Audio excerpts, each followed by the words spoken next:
Okay, good evening, everyone. I'd like to call tonight's Temecula City Council meeting to order at 6 p.m. This evening, we'd like to invite up Terrence Hunley for the invocation, and then I'm going to ask Jada Moss to come up for the flag salute.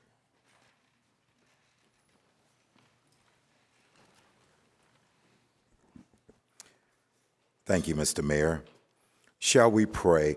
Our eternal God, we thank you for another day that you have blessed and allowed us to meet again. We come to you now, our Heavenly Father, in prayer for this great city of Temecula, asking you to bless this city and all the officials in this council meeting on tonight. Lord, allow your face to shine upon these servants in this community and be gracious to all. We pray for your divine presence and direction during the city council meeting because you are with us. We pray that this meeting focuses upon the business affairs of this great community, the city of Temecula. Grant our council wisdom and understanding to do what is right, what is good, and is true. This is our prayer as we invoke your presence now. It's in Jesus' name we pray. Amen.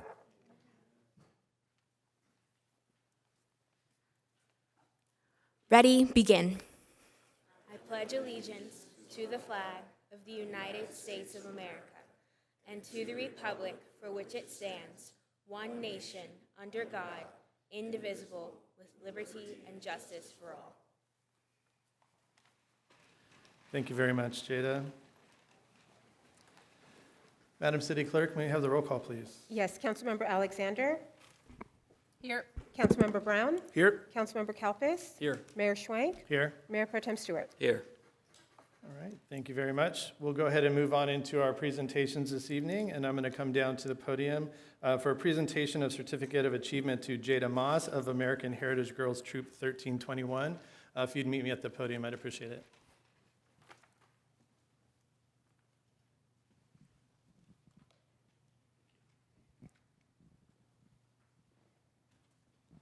Thank you, Jada, for joining us this evening. I'm going to go ahead and read the Certificate of Achievement, and then I want you to tell us a little bit about yourself and about your project. So the City of Temecula congratulates Jada Moss of American Heritage Girls Troop 1321 for receiving the prestigious Stars and Stripes Award, the highest recognition of American Heritage Girls. Jada is the 56th girl in California and the first girl in her troop to receive this award.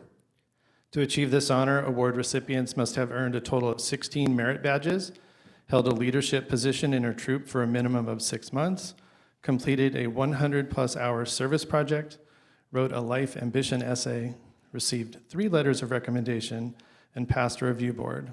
As her service project, Jada chose to serve Birth Choice of Temecula by placing shelving and reorganizing supplies in a large storage unit that has organization issues.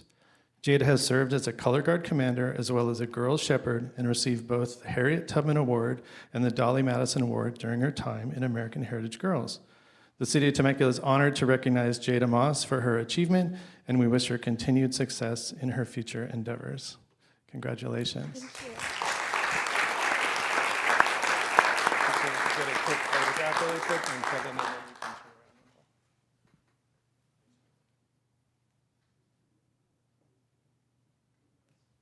All right, the mic is yours. Hi, my name is Jada, as you all heard before. I am from Troop 1321. This is absolutely amazing. I want to thank everyone here for this. This is absolutely incredible, and I never imagined I'd get this far when I started as a 14-year-old in my troop. American Heritage Girls is a scout program where we build women of integrity through service to God, family, community, and country. Again, I am so honored to be the first and hopefully not the last of us to achieve this award in my troop, and thank you again for this. This is incredible. Thank you. Mayor, if I can say something real quick. Would any of my colleagues like to say anything? If I could. Jada, I just want to say that I have seen you in your troop working. I have seen what you do with the community, And I just want to thank you because you and your perseverance has really made an impact on this community and how we're going to be able to help out women, families in here. And I just want to let you know, because of your hands and because of your heart, you started something really beautiful. So I thank you as a city council member and also as your sister. So thank you. Yeah. Anyone else? All right. Thank you again. Thanks again, Jada. All right. We'll go ahead and move to our annual joint meetings. We have 2 this evening. We'll go ahead and start with our Community Services Commission annual joint meeting. Welcome. Good evening. Good evening, Mayor Schwank, Mayor Pro Tem Stewart, City Council members, executive staff, fellow commissioners, and most importantly, the residents of the great city of Temecula. As the Community Services Commission Chair, it is my privilege and pleasure this evening to present to you this overview of our collective service this past year to the city of Temecula by creating community, engaging residents, and promoting civic pride the Temecula way. Good evening. We, on the commission, proudly serve as an advisory capacity and reviewing body of specific matters referred by the City Council. Community Service Commissioners review and make recommendations concerning parks and recreation element of the general plan. We work closely with Temecula Valley Unified School District, other city departments, and community groups to provide parks and recreation services and programs for the community. Also tonight, it gives me great pleasure to introduce 2 newly appointed commissioners. First, Ernie Castro, and second, Jeff Kingsburg. Commissioner Kingsburg is unable to be here in person tonight because he is traveling, and Commissioner Castro has also traveled back to the East Coast to be with his brand new baby granddaughter. So they both won't be here tonight.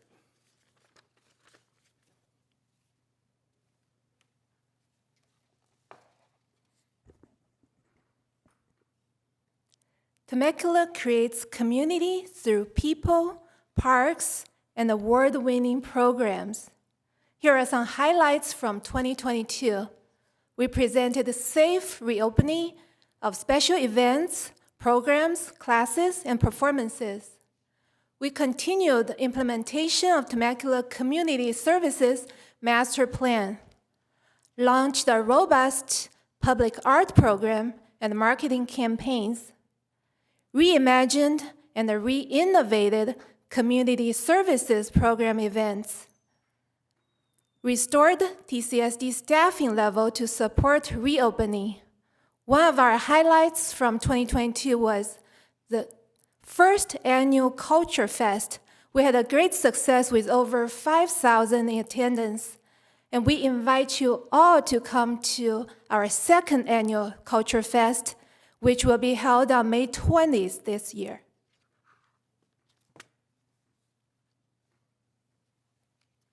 All right, now I get the pleasure of sharing with you a little bit about my personal experience with the commission this past year.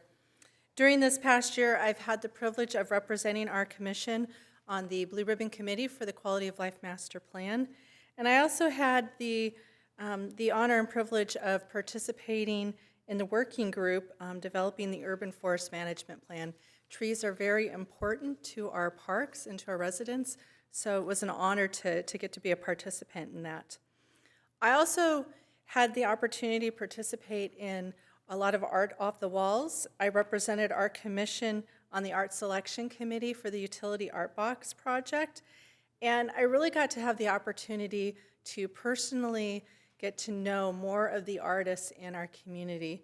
We have just some very talented fine artists, painters, visual artists, actors. I've just gotten to meet so many and hear so many neat stories, and I now have some nice artwork that I've been able to purchase at our Off the Walls for my home.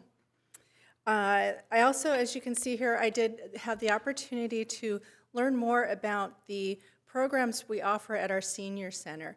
I like to call our Mary Phillips Senior Center a house of joy because every time I've gone there, it's just people are, The people that go there for the programs are so happy, and it's so beautiful to see the really genuine relationships our staff have with the seniors that go there.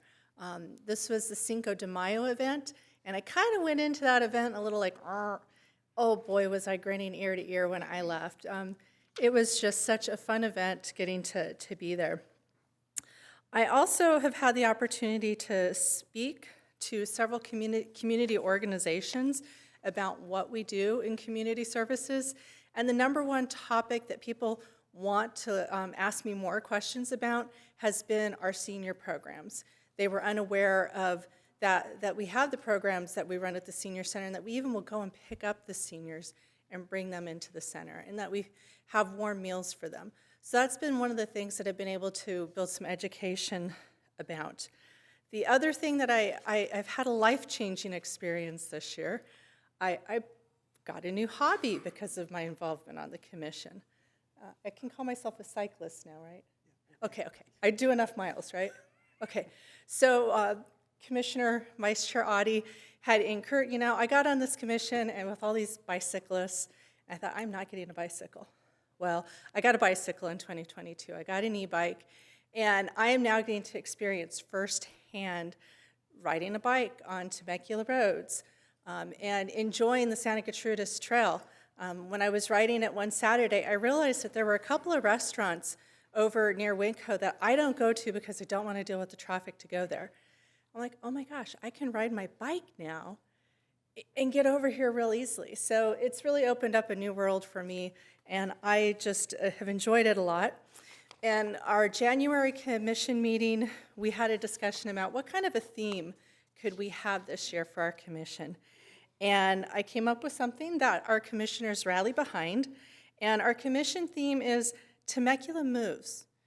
There's a little extra on that, but when we thought about it, we see a lot of movement in everything our community services does, whether it's movement in recreation at a park, movement on the stage in Old Town Theater from a dancer, movement on a bicycle, movement from someone hiking on our trails.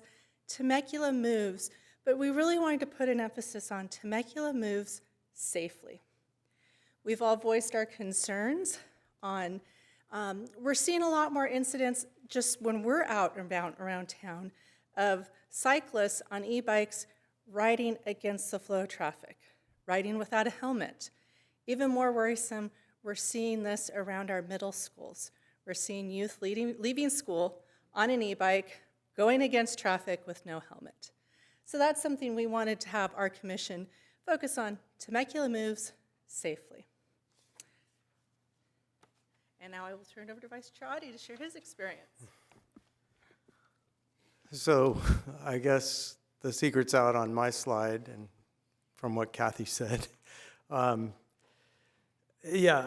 been going around town advocating for safe, active transportation with a lot of different people, including my friend, longtime friend, Commissioner Emeritus Borgeson.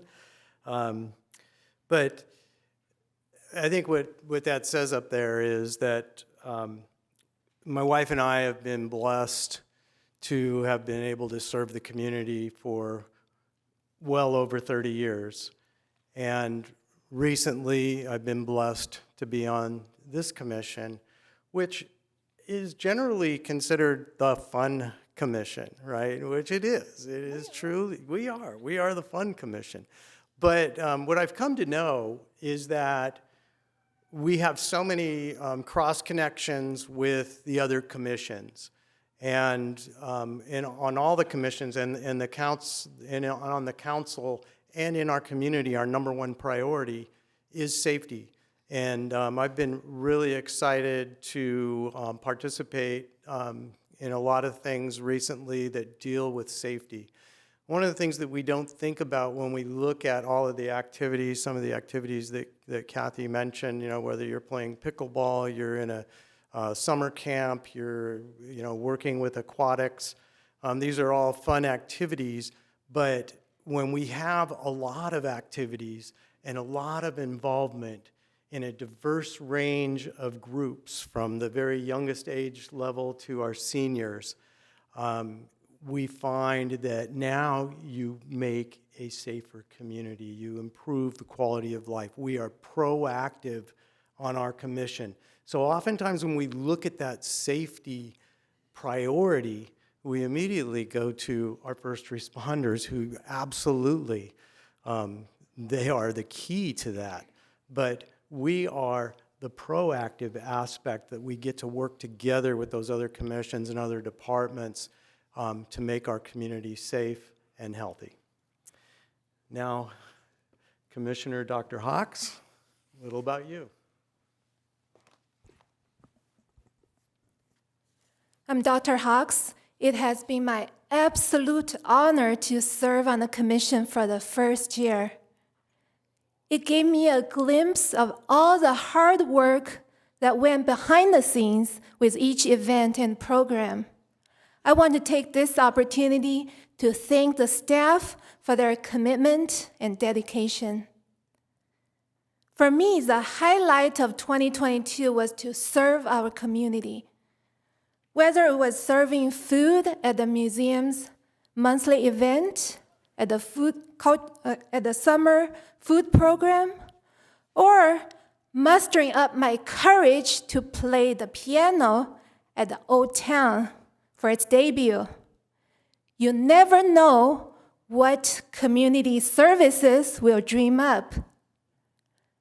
One of my favorite stories was when my children and I brought music to the senior center. We had the audience 2 hours before the show while we rehearsed. One thing for sure, the seniors weren't shy to tell us exactly what they wanted. One side of the room kept saying, "Too loud, too loud," while the other side, "Turn it up, we can't hear." Soon, they were all clapping and singing along. Some bobbed their heads alongside my son's classic rock, while others teared up when my daughter sang "God Bless America." The joy on their faces and the spark in their eyes assured that once more the importance of community services to all of our residents.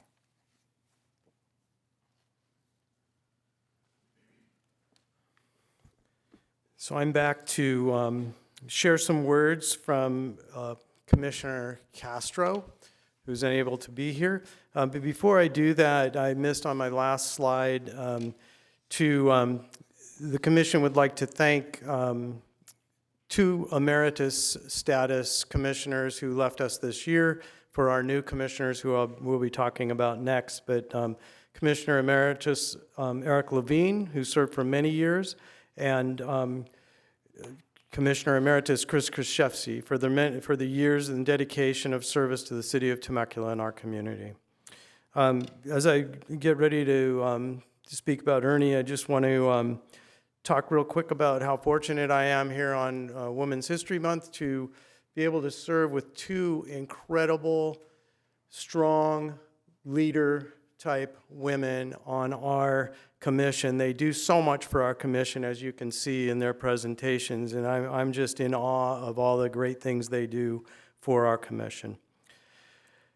For Ernie, I'm going to go ahead and just read Commissioner Castro's words.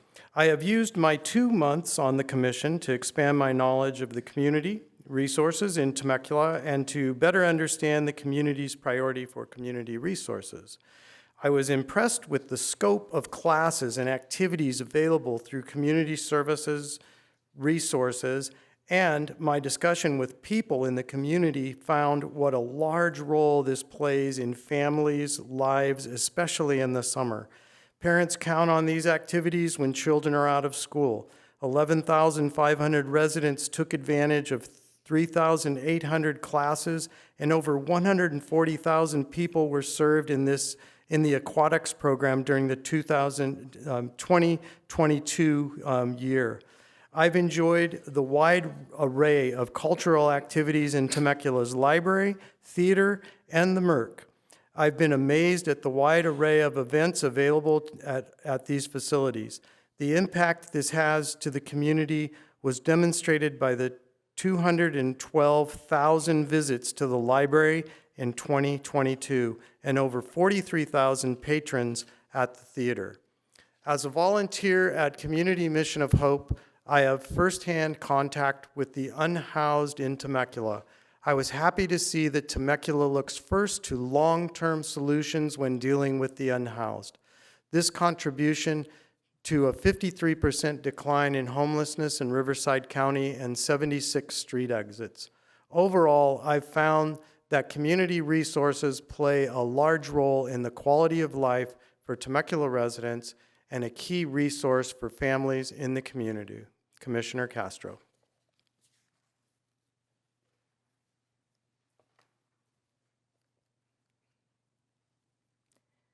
Here is on behalf of Commissioner Kingsburg with a Chinese accent. It has been an honor to be appointed to this commission and to serve this wonderful city. I've been a resident for 36 years. I've particularly enjoyed my visit to the senior center. I appreciate being welcomed by the amazing staff here and being able to serve and interact with our seniors in this nurturing community.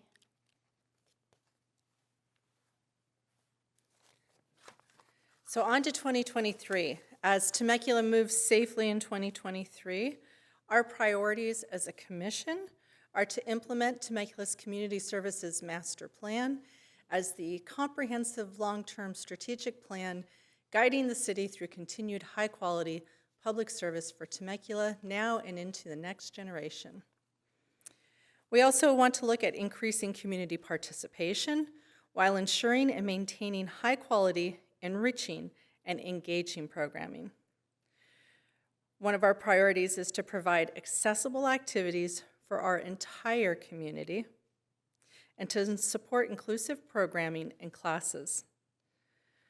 We're looking to advance the arts, to celebrate culture, and to provide more public art opportunities as essential and valued contributions to our community. We will support active transportation infrastructure and viable mobility networks.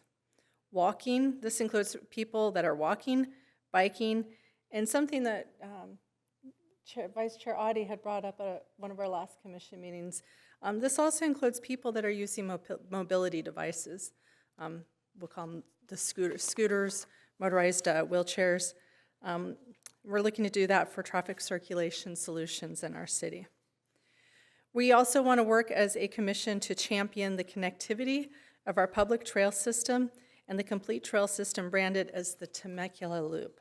That's the second thing I get the most questions about, is people, once they hear us talking about the trails, they're like, we have a trail that goes around Temecula, and I'm always directing them to Hike Bike Temecula to the city's website that has a list of the map of that trail. So that is what we are looking at prioritizing in 2023. So I'm going to end this presentation thanking you. We want to thank the Community Services Department. Every meeting, multiple commissioners are always bringing up how awesome our staff is in community services. And they're bringing up firsthand experiences that we're having with them. I want to thank Director Russo. She has always been available for me even by text on her vacation when I've had an issue. I've been able to reach out to Erica and say, you know, there was one instance where I saw someone that appeared to be unhoused, but they were hurting themselves. And I was able to contact Erica and say, we need to get somebody out here right away, and she was on it. I've been able to reach out to Erica in incidents where I didn't feel safe, and she's had someone there to respond. So that's just a consistent thing every month. I found a wallet. I contacted Erica, I go, I don't know what to do with this wallet. Staff was out there at that park meeting me. Now, by the time staff got there, I had found the owner, got it back, and I'm like, I'm really sorry. That's okay. "How are you doing, Commissioner?" And staff was just so gracious when, in an instance where they could have been like, "Oh, I drove all the way down here." We just have had amazing experiences with our staff at TCSD this past year. Gary. So on behalf of the Community Service Commission and my colleagues, we thank the City Council, staff, and residents for the opportunity and honor to serve all of Temecula.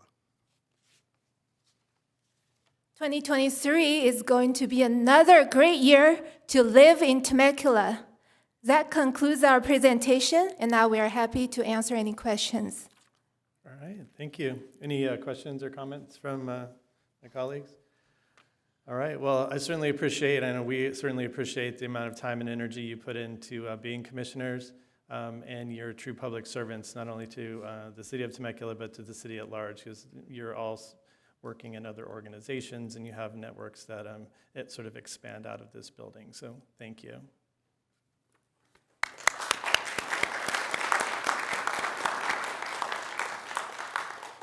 Okay, now we'll move to our annual joint meeting with the Public Traffic Safety Commission. Welcome. Good evening, Mr. Mayor, City Council, staff. The Public Traffic Safety Commission is responsible for dealing with a variety of issues that are related to the city's core values. Oh, it's right here too, okay. Yeah. We're not considered the fun commission, I guess, but behind the scenes, I think you see the efforts of the Public Traffic Safety Commission. Transportation, mobility, and connectivity, a safe and prepared community, sustainable city, accountable to responsible city government, and healthy and livable city. None of this would be possible without the oversight, the direction, dedication, and guidance from the Director of Public Safety, or Director of Public Works, Patrick Thomas. His staff has been excellent in working with us and getting us all together on one issue and moving us forward. The Public Traffic Safety Commission is charged with reviewing traffic calming issues on residential and arterial roadways, traffic control devices such as traffic signals, stop signs, and speed limits, bicycle and pedestrian safety, including school area traffic safety, public safety programs initiated by the Temecula Police Department and the fire departments, and transportation programs such as capital improvement and infrastructure projects. The commission consists of Eric Ackerman, who unfortunately is not here tonight. He had some travel delays in his route, so we'll cover his part. Myself as the chair this year, my co-chair or vice chair, David Maddox. Next would be James J.R. Richardson, and then Brad Sullivan. Commissioner Richardson will now provide the efforts of the traffic calming effort. Good evening, Mayor Schwenk and staff. So I'll talk briefly about the traffic calming efforts in the city. The purpose of the traffic calming program is to promote community involvement by proactively addressing traffic concerns with improvements. And we do that to maintain a safe and pedestrian-friendly, driver-friendly, bicycle-friendly environment. So the traffic calming consists largely of restriping your roads. And perhaps half of the agenda items we have are traffic calming topics that are brought to us mostly by residents of this city. They bring a concern, and we address it, starting with traffic calming efforts such as these. And the residents see that we've done something in their neighborhood. The city is listening to me from my personal concern where I live. So shown here is Inez Road striping. On the left picture there, we also did some traffic calming striping on Wolf Creek Drive, Old Town Front Street restriping down to one lane. This is south of Old Town, looking north towards City Hall. And we've also implemented speed feedback signs on numerous streets and high visibility crosswalks to protect our pedestrians. Go down. So additional places in the city where we've done traffic calming, Wolf Creek Drive at Teton Trail and Fireside Drive, we put in an always stop to provide a crosswalk for kids in that neighborhood to cross to a community facility. Rorapar Road at Swallow Court, there's an always stop there now. This was the result of a resident coming to us with concern about speeds on Rorapar Road, and staff did a lot of work here to determine that an always stop there was the right answer for that location. De Portola Road, if you drive De Portola, you've seen the V-Calm signs out there giving speed feedback, and pedestrian ramp upgrades near the schools. Here we show the Wolf Creek Drive always stop and bike striping that was put in. And it really is amazing to see that, you know, when residents come to us, we tell them we want to restripe your road and not put in a stop sign or a speed bump. They don't think it will work, but they are surprised, as I was the first time I went through it. A wider bike lane, a wider painted medium, a narrower lane, and people slow down. And earlier this year, we had the first feedback of that, where when we got our speed surveys back, 3 locations where we had restriped the roads, the 85 percentile speed had dropped, and we lowered a speed limit where our constituents said people are driving too fast. We restriped the road, people slowed down, we were able to lower the speed limit. It really does work. And now I'll turn it over to Mr. Sullivan, I believe. Hello, happy belated birthday, Mr. Mayor, council members, staff. Joy to be able to present this tonight. Without making it a negative statement, our report's going to be a little shorter than the Public Parks Commission because we're all traffic people and we like to keep things moving. People, traffic, and people. So that's our goal. Anyways, the commission plays an important role in considering the utilization of traffic control devices, such as traffic signal and pedestrian improvements, posting of speed limits. Am I supposed to change something on here to? No, okay. Radar feedback signs, armadillo traffic data collection devices, and parking restrictions. This ensures the safety of Temecula motorists and maintains a safe and family-friendly environment. Next slide, please. Or do I do? Thank you. All right. Another important role for the commission is the implementation of bicycle and pedestrian facilities that ensure a healthy and livable community. The commission's considered this past year buffered bike lanes, high visibility crosswalks, bike sharrows, countdown pedestrian heads, ADA compliant pedestrian ramps, and golf cart ordinances.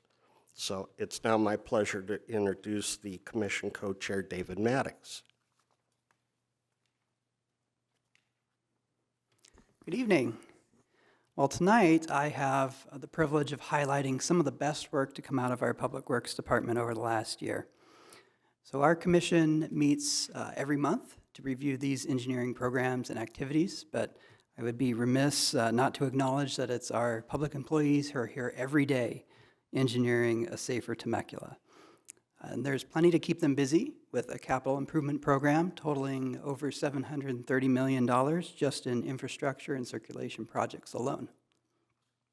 Emergency Manager Michael Alford has been hard at work updating the local hazard mitigation plan, which looks at everything all the way back from the Old Town flood of 1993 to future risks and hazards that the city is preparing for today. Also nearing completion is the Communications Master Plan, a long-range strategy to connect all of our existing and future traffic signals, traffic monitoring devices, surveillance cameras in city facilities to a municipal wide area network. This will result in lower operating costs and better traffic signal timings, among many other benefits. Traffic safety outreach is a program aimed at educating our residents. This is often the first step that we take in our neighborhood traffic calming regimen. Related to that is school area traffic circulation, which is something that I find myself participating in every day. We design these areas around our schools to be as efficient as is practicable for our parents, but our priority, of course, is the safety of our kids.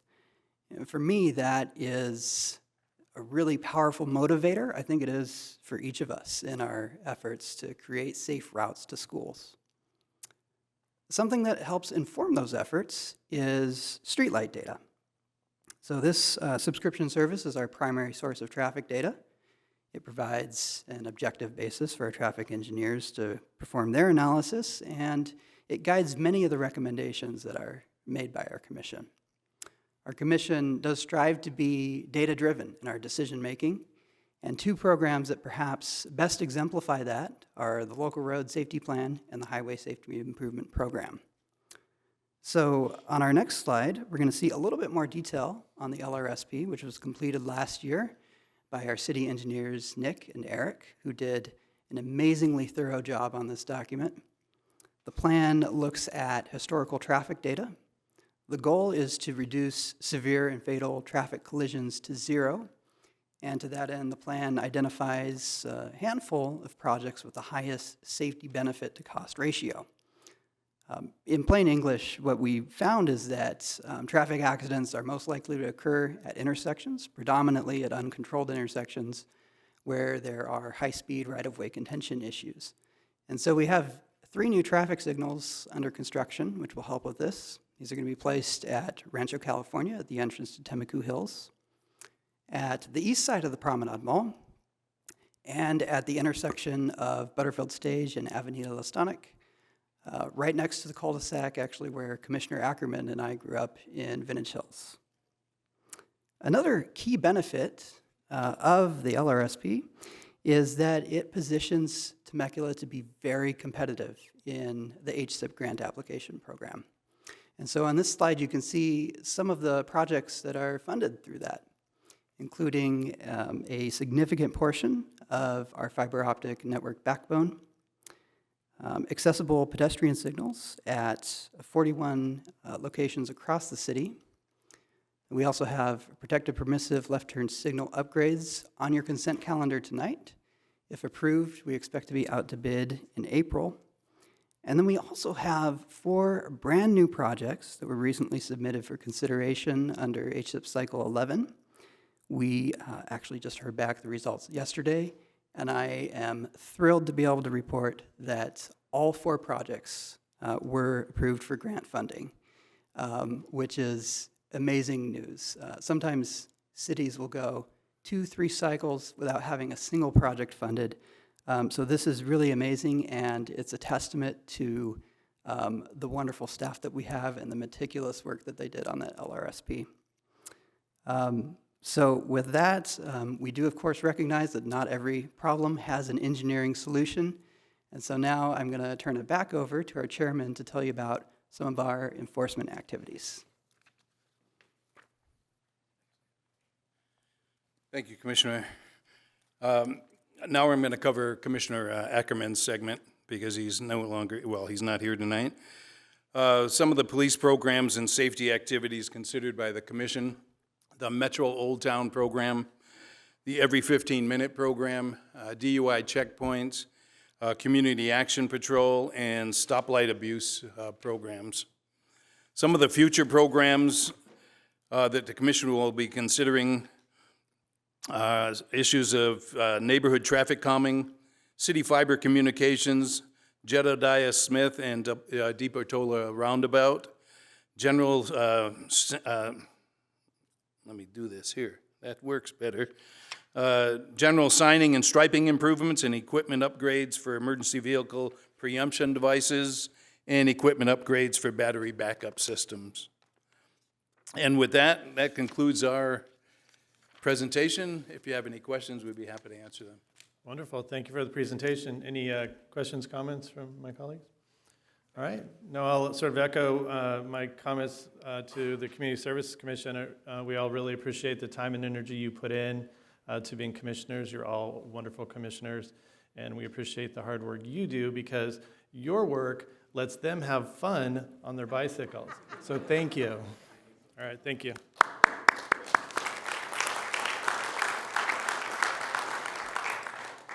All right, we'll go ahead and move on to our public safety report this evening. We have a Riverside County Sheriff's Department. Welcome. Mr. Mayor, we actually have some additional board and Oh, commission my goodness. reports. Community Services Commission has given their report, but we still have Planning Commission and Ready Commission. Well, I do apologize. I am extremely sorry. I sort of just, I missed. I'm sorry. I apologize. You wanted to keep it moving. Yeah, keep it moving. All right, so we'll go ahead and start with Planning Chair. All right, Treja. thank you. And I also appreciate Community Services and Public Traffic Safety and for your joint meeting tonight. We will have ours in a couple of weeks, so riveting, right? It's really great information for people in the audience and people watching. So I am the chair for the Planning Commission, and we have 4 other commissioners, Bob Hagel, Adam Ruiz, and our newest commissioner, Fernando Solis, and Gary Watts, who was our past chair. And if you are interested in serving on the Planning Commission or knowing what we do, we're a planning agency for the city, and we review and make recommendations on topics related to subdivisions, specific plans, zone changes, plot plans, and we also conduct legally required public hearings. We're pretty important, just saying. So we just had our meeting on March 1st, and next slide. So at this meeting, if you were at the last city council meeting, you heard a presentation by Jennifer Hennessy on the budget process, and so she's attending each of the commissions and receiving feedback, and we really appreciated that as a commission to be able to do that. And so we were able to hear her presentation and then give some feedback on that to Jennifer. Okay, next slide. We also talked about the capital improvement program, and there's one new project which I personally am very excited about, since it's kind of down close by where I live, and it's a new roundabout, which is coming sooner than we thought, and we're very excited about that because of the backup that happens there, and feel that roundabouts are very important in the city to help that traffic flow. So we were able to vote on that, and that was exciting. I think that's it. Any questions? All right, any questions? All right. Aren't you glad you didn't miss me? Yes, you're Yes. kind of a big deal. Okay, thank you. And we're looking forward to that roundabout too. That's exciting. We'll go ahead and move to Chair Steed with the Race, Equity, Diversity, Inclusion Commission. Welcome. Good evening. The Ready Commission is made up of 7 residents who serve together as advisory group for the City Council, and we make recommendations on topics of diversity and inclusion within the city events, services, programs, and policies, and enhance community relations. And we did also get a presentation by Jennifer Hennessy at this last meeting, so we appreciate that. We appreciate her time, and it gave us some insight to the city budget, and we were able to give some feedback also. We also gave a proclamation for Women's History Month this last week, and we gave it to student members from women in leadership groups at the Chaparral High School, NOW, and the Femineers from Great Oak High School, and Women's Empowerment Club at Temecula Valley High School. The proclamation and presentations included video outlining the origins of Women's History Month, comments from Supervisor Chuck Washington and Mayor Schwank encouraging the students and the community, reading and presentation of the proclamation.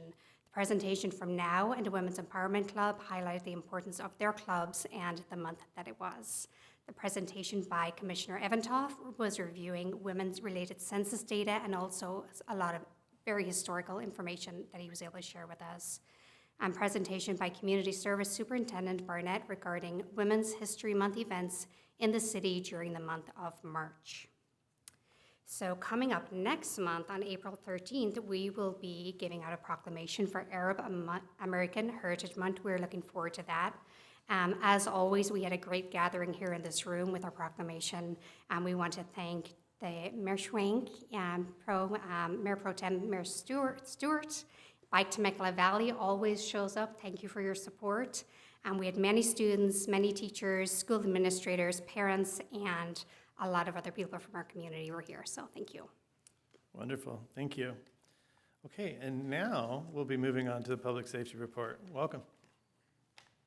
Good evening, Mr. Mayor, City Council, City staff, and residents here and those watching at home. Calls for service from your Temecula Sheriff Station year to date. 12,265. In January, I believe the side is wrong, it's 6,326. But more importantly today, I have the privilege and opportunity to introduce you to the Metro team. So I'm going to invite these men and women that are in the back to come down to the podium, and I will meet them there. All right.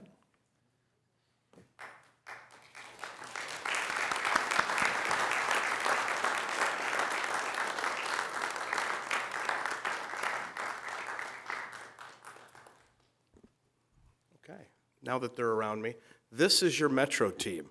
It consists of a sergeant, a corporal, 8 deputies, 2 of which are motors, and a community service officer. The Metro team has a very specific goal and purpose. It's community-based driven with one primary fundamental duty is to create a safe environment in Old Town to all the residents and tourists that come. And they do this in a variety of ways. You'll see them the moment you drive in. You'll see the cop car. You'll see them on foot, bikes, on motorcycles, and they're walking around and they're interacting with the community. But what sets it apart is that since they're here, they get to form relationships with business owners, bar managers, property owners, and work collaboratively with them. So if there is an emergency, if there's a parking issue, if there's a traffic collision, they are here to deploy very, very quick. Additionally, I will assign them in-depth investigations when a problem arises here in Old Town. So they have the training, the skills, the resources, and the time to take a deep dive into some of the complaints that I receive and that you also receive, you give it to me. It rolls downhill to them. Additionally, what I'm really excited about is in the next couple weeks, they're going to deploy right out of your new sheriff's storefront next door. So not only are they're just going to be really, really close to Old Town. They're going to deploy from it, and that is very exciting. But this is their sergeant, Sergeant Murphy. Corporal Quick is at the end. These are all the deputies on your Metro team that keep Old Town safe. And they report to Lieutenant Cussy, who's in the back, who reports to me. Any questions? All right, thank you. Any questions or quick comments? No, thank you for being here, and thank you for enhancing the quality of life in our wonderful downtown. And can't wait to see you deploy out of the Old Town Sheriff's Station down in a couple weeks. So I'm pretty excited about it. So thank you. Thank you.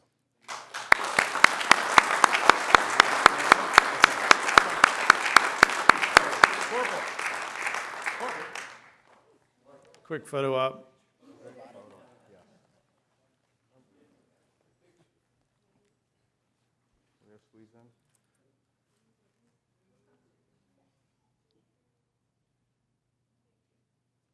All right.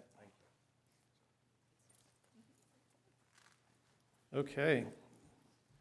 We're at the public comment on non-agenda items section of our agenda. Madam City Clerk, do we have any public comments on non-agenda items this evening? Yes, Mr. Mayor, we actually have 2 public comments on non-agendized items, and then we have 1 comment on the consent calendar as well. So we can go ahead and start with the non-agenda and then go ahead and take the consent calendar. Okay. The first speaker is Adam Eventoft, to be followed by Margaret Meinke. Welcome. Thank you, Honorable Mayor and City Council. Adam Eventoft, Public Affairs Manager for SoCal Gas with a update. I'm not wearing my sling for sympathy, which means I have good news for you. We are going to see our gas bills drop even more than we saw in February.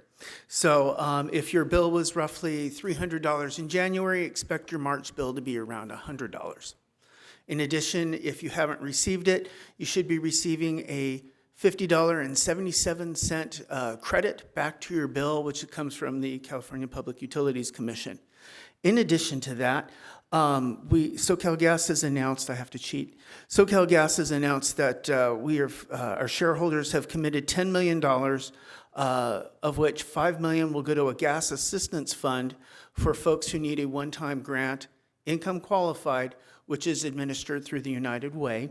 In addition, $4 million will go to relaunch our Fueling Our Communities commitment to local food banks. So we will be committing $4 million to distributing food to needy folks. And then we are also going to do our Restaurants Care Resilience Fund, and we're going to have a $1 million grant fund for restaurants that may have had some challenges during the high gas prices. We still encourage everybody to turn down their thermostat, turn down their water heater, wash your clothes in cold water, all those conservation efforts that will lead to a lower gas bill. In addition to that, we do recommend that you visit SoCalGas.com, and then all things from there, such as if you need assistance, SoCalGas.com/assistance, or SoCalGas.com/winter for winter saving, money saving tips. So anyway, thank you. Have a good evening, stay dry, and turn down those thermostats. Thank you. Next speaker? The next speaker is Margaret Meinke, to be followed by Bob Cowell. Okay, welcome. Hi, greetings to Temecula City Council and Mayor Zach Schwank. My name is Margaret Meinke, and I'm a longtime resident of Temecula since 1994. I'm also here representing Bike Temecula Valley. We want to really appreciate what the city of Temecula has done so far for bikes, bike trails, safety, and educating the public about this form of active transportation. I joined Bike Temecula Valley this year because I was anxious to support anything that would reduce the traffic and also reduce our dependence on fossil fuel. I've been riding bicycles my whole life. I started in kindergarten, and I rode my bike to school every day until I got my driver's license in high school. My husband, John, as well rides his bike, and he rode to work every day for 4 or 5 years until he told me that the traffic had gotten too dangerous in Temecula. So the work that we're doing towards safe transportation is really important. And I joined this year, I suggested to our president, Gary Audi, that we have a women's bike ride, and he said, great, let's do it. Put it in March, Women's History Month. So we have a bike scheduled, a bike ride for women, celebrating women, March 25th, 10 o'clock in the morning at Joseph Park. We'll ride a 15-mile easy ride through the Santa Gertrudis Creek Trail, the Murrieta Creek Trail, and to Old Town. And it's going to be a really fun event, because bicycle riding is fun, right, Kathy? It's fun. So go to the website for more details, Bike Temecula Valley, and thank you for listening. All right, thank you. Next speaker. Yes, Mr. Mayor, that's everyone on non-agendized items, Okay. and then we have one speaker on the consent calendar, Bob Cowell. Okay. Mr. Cowell?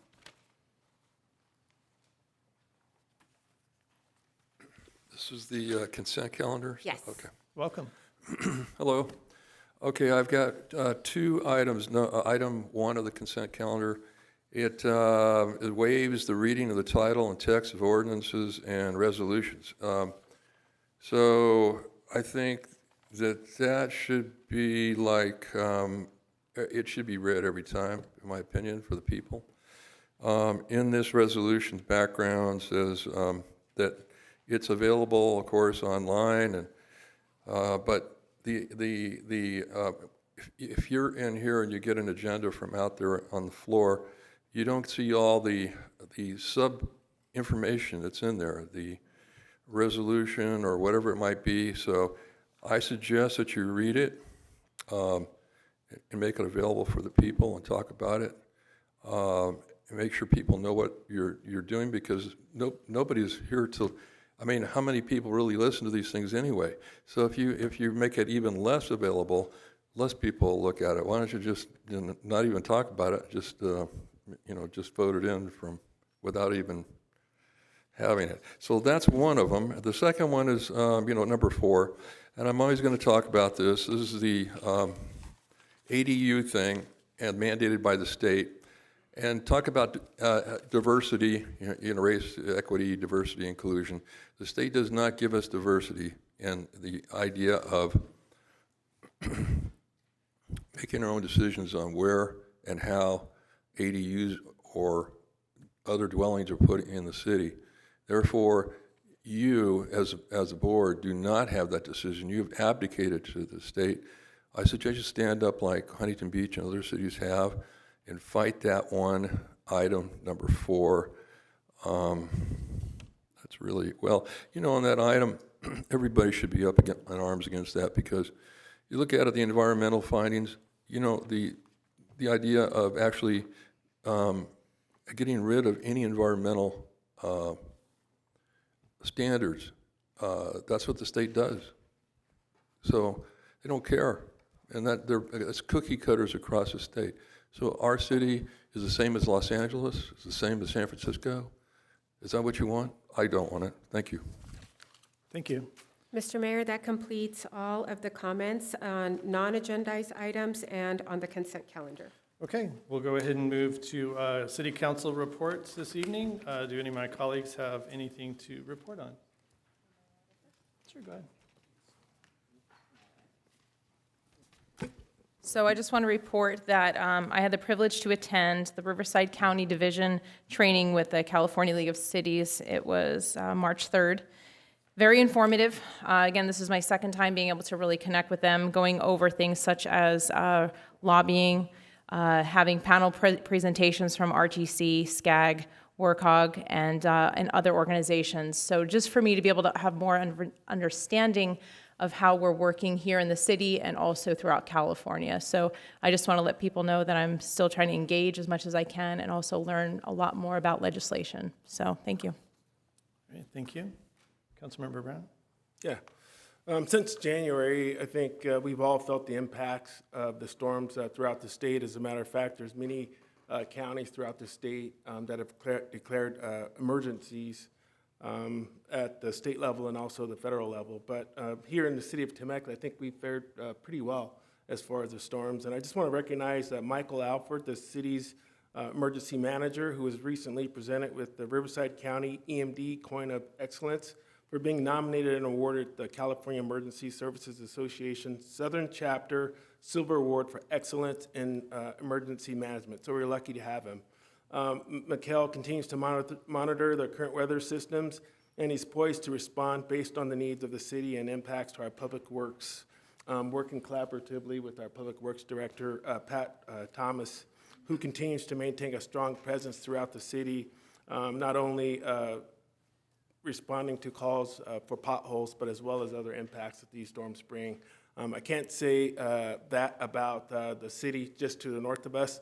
Within the last 2 or 3 weeks, I've had calls from constituents in Murrieta complaining about the potholes there. So I tasked the city manager to connect with Murrieta to get their streets as smooth as ours.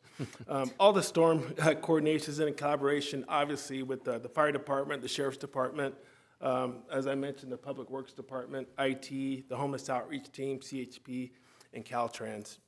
Also, this month on March 1st, I had the privilege of representing the mayor at the Riverside Transit Agency's Board Administration and Operations Committee meeting. And one item worth noting there is on April 23rd, they are going to have free rides on all the RTA buses and microbuses in honor of Earth Day. And so more information will be widely broadcasted through their social media outlets and other means in the report. All right, thank you very much. And that was a shot across the bow to our neighbors to the north. Right. Mayor Pro Tem Stewart. So I attended the Women's History Month presentation at the Ready Commission, and I'm telling you, these presentations are over the top. They do an amazing job over there. And what would have been a 5-minute or less presentation at City Council, because we just don't have the time, it was an hour presentation on Women's History Month. So educationally wise, if you're interested in learning about these particular groups that we are proclaiming, that is the place to go. Next month, Arab History Month. What do you know about Arab History Month? Me, nothing. So I'm going to be here to kind of hear what they have in store next, because it's quite amazing what they do with these proclamations. So it's turned out to be a really, really good thing. And then we had a roundtable discussion with Congressman Issa yesterday here at the conference center. And so we went over some of the items with that's happening today, like the banking thing. A lot of people kind of started freaking out when they heard a bank collapsed. Well, that was a very unique situation, no need to worry. And so from everything from Ukraine to what's happening in the economy. So it was a very good discussion. He's a pretty doggone smart man. As I was sitting there talking with him, it was just, he was kind of blowing me away. But so anyways, that was a very good drop-in. It was literally a last-minute visit he pulled off here. So that's it. Thank you. All right. Thank you very much, Mayor Pro Tem.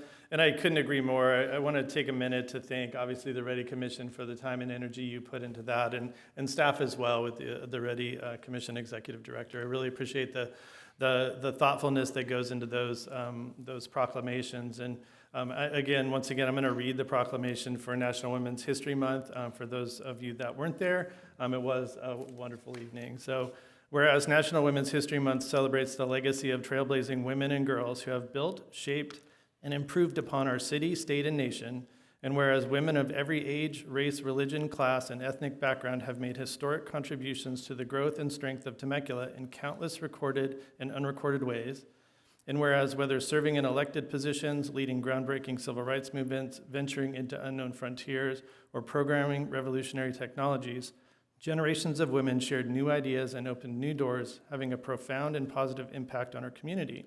And whereas women have been leaders, not only in securing their own rights of suffrage and equal opportunity, but also in the abolitionist, emancipation, industrial labor, civil rights, and peace movements, which have created more fair and just society for all. Whereas despite their contributions, the role of women in history have been consistently overlooked and undervalued in literature, leadership, teaching, and study of American history. And whereas women play a critical economic, cultural, and social role in every sphere of life in Temecula. And now, therefore, I, Mayor Zach Schwenk, on behalf of the City Council of the City of Temecula, hereby proclaim the month of March 2023 to be National Women's History Month, and call upon the community to learn more about the history of women and observe this month with appropriate programs and activities. And I'm certainly, like you, Mayor Pro Tem, looking forward to the proclamation next month. And then kind of following up on what Councilmember Brown said about the emergencies, when we see communities in Southern California and really the whole state struggling, I had asked our city manager to see if there's anything we can do in our city to help some of the mountain communities inundated with snow and floods. We reached out, and Michael reached out to several folks on the mountains. And I did get a reply back from the mayor of Big Bear Lake, Randall Putz, who says, Mayor Schwenk, I wanted to personally thank you for your thoughtful offer of assistance.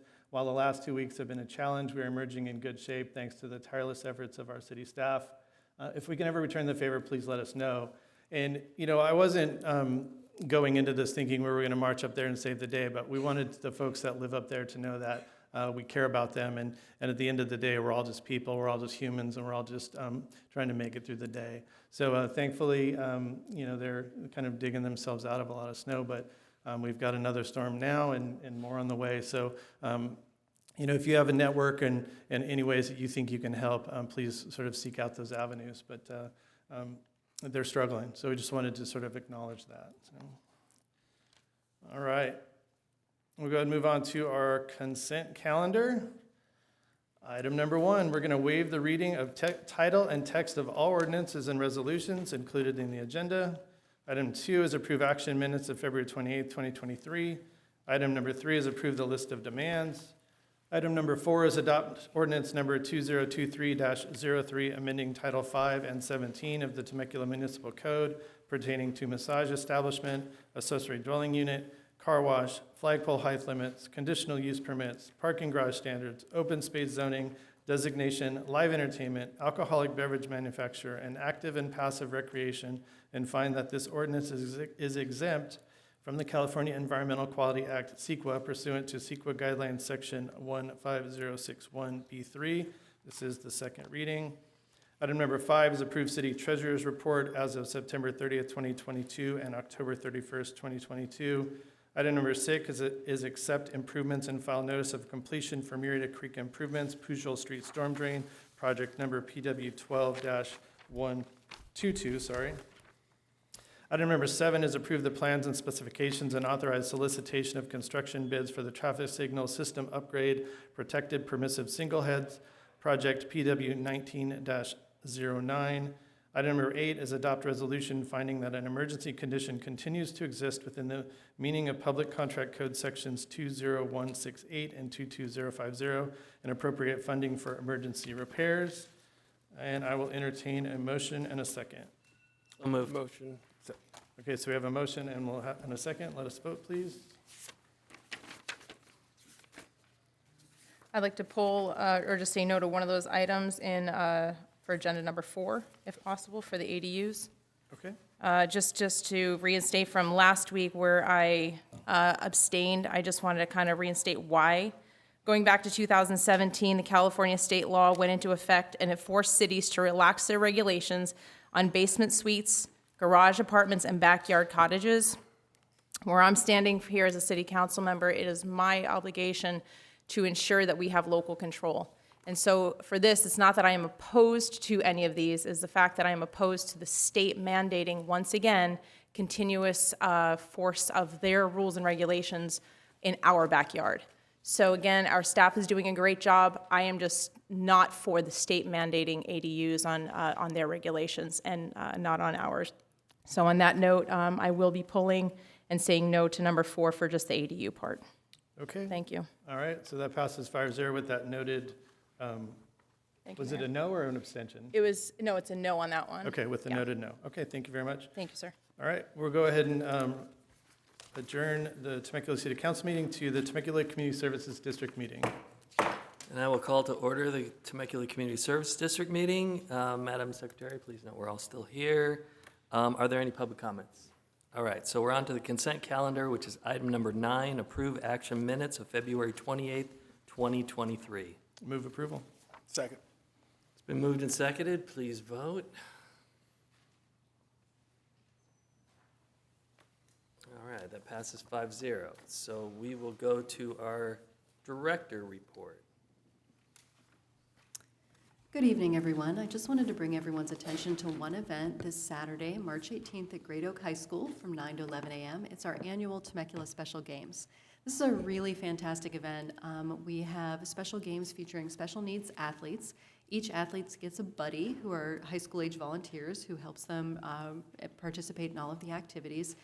This is such a popular event for everyone that it's one of the few events we have where we actually run out of space for volunteers. We have more volunteers than we actually have space for because everyone enjoys participating in this event. So if you have time, feel free to stop by, even if it's just for a few minutes. It's really, really a good time. I did want to mention we have a bunch of sponsors this year that will be having promotional booths on site at the event. And these are some of our local businesses who wanted to support this event and help out. So they sponsored activities and they will have informational booths there. Most of them relate in some way to health, safety, or providing human services resources. For example, we have representatives from Rady's Children's Hospital in San Diego will be there, a speech and language development center, Temecula 24-hour urgent care. So in addition to our usual activities, we'll also have a lot of information available for anyone who would like to stop by. And then one final note for anyone who this might happen to be relevant for. We had a request for a student to participate who needed a certified sign language interpreter in order to be able to participate. And it was the first time some of our staff had this request, and they didn't realize that we need to provide that access for equal access to the event. So they said, well, a lot of the buddies are ASL students at the high school, and they'd be happy to pair them with an ASL student buddy. And fortunately, the parent was extremely gracious in her response to staff and pointing out the need to provide equal access. So it was a learning opportunity for some of our junior staff who hadn't encountered this situation before. But I want to mention it publicly, just in case anybody is out there thinking that we have an event that their child is not able to participate in due to needing some sort of accommodation. We will provide that. We will contract with organizations that will provide the accommodation needed. So if you ever or know of anybody who might be in that situation, please just reach out to us and we'll make sure that accommodations are provided. That concludes my report. Excellent. General Matters report. Nothing further, Mr. President. Got it. Anything from the board? No? All right, then I will adjourn until the next meeting. All right, now we'll reconvene the Temecula City Council meeting, and we'll move on to our business portion of the agenda. And item number 10, approve a lease agreement with the Inland Empire Center for Entrepreneurship for use of real property for the purpose of enhanced business and entrepreneurship services at the TVE2 through the Inland Empire Small Business Development Center, IESBDC, at the request of subcommittee members Mayor Pro Tem Stewart and Council Member Alexander. Welcome. Thank you, and good evening, Mayor and members of the City Council. My name is Christine Damko, and I am the Economic Development Manager here at the city. And tonight, I'll be giving the staff report for the proposed Entrepreneurial Resource Center, or ERC for short, to be located on the second floor of the Temecula Valley Entrepreneurs Exchange.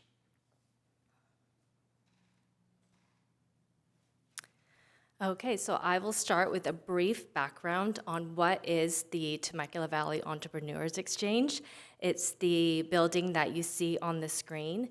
It's 2 stories, it's 30,000 square feet. It's located on Business Park Drive, and it was our former city hall before we moved to this building in Old Town in 2010. During that time, the then City Council really had the vision to increase economic development and help our local businesses and give them resources through a business incubator and a resource center.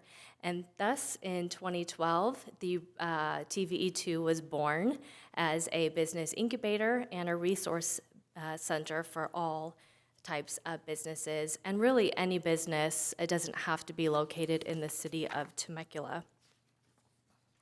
And interesting to note that this past November, we celebrated our 10-year anniversary. So the TVE2 has been in existence for 10 years. I have to give a shout out to our incubator manager, Mary Cervantes. She's here in the audience with us. If you haven't met Mary, and if you haven't been to the TVE2 to see the energy that is being created there and the types of services, professional services that are offered to our business community, please reach out, send Mary an email, and she'll gladly give you a tour. So just a little bit more about the TVE2. The business incubator and the resource center is located on the first floor. So one side is where the incubator tenants are housed, and the other side are staff offices and a large workshop space where we have most of our workshops.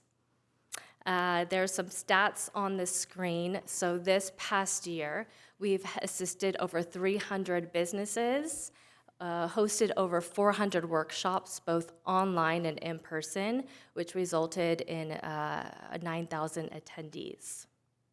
So that was the first floor. And the second floor of the TVE2 was the former college site of Mount San Jacinto College and Cal State University San Marcos. And in 2014, the TVE2 was really spurred an innovative and creative and impactful moment for the city of Temecula. There at the TVE2, MSJC President Roger Schultz and then Cal State San Marcos President Dr. Karen Haynes, they signed an innovative transfer agreement. And what that did, it's called a 2+2 program. And what it did was allowed Temecula residents and really anyone within the county to earn an associate's degree from MSJC, and they be funneled in and earn their bachelor's degree from Cal State San Marcos without even leaving Temecula. So that was an innovative and very impactful moment. And you see Roger and Karen there signing the agreement at the TVE2. And the reason why I give that background is because MSJC and Cal State, they have moved on to a bigger and better home. MSJC purchased the towers, the former Abbott Towers in the center of town by the Promenade Mall. And Cal State also has a presence there as well. So it left that second floor of the TVE2, it left that space open. And they vacated during COVID, and now we are here, and the reason why we're here now is to propose a new, innovative, and impactful program on the second floor of the TVE2, and that's the ERC, the Entrepreneur Resource Center. So what is the ERC? So it's really a one-stop shop for all things business resources, located all under one roof. This will be a first for Riverside County. All the players who are assisting businesses have not been under one roof before. And if you have been on the 15 freeway going north, accessing resources in Riverside County is difficult, especially during rush hour. So the ERC will be managed by SBDC, and it is, so you may be wondering, well, we already have a partnership with SBDC, and what is the ERC different from what we're already doing at the TVE2? Well, right now, the SBDC has a satellite office on the first floor of the TVE2. We have a lot of things going on the first floor of the TVE2. We do not have the space to house all the partners and all the programs that we want to create. And so this is why we need more space to create those programs and to bring those partners in. And that space is available on the second floor of the TVE2. So this SBDC will no longer be a satellite office, but entire facility to bring additional space and more programs. So I've highlighted a couple of additional programs that we can bring to the residents and to the valley. Startup programs and workshops delivered in Spanish and in person.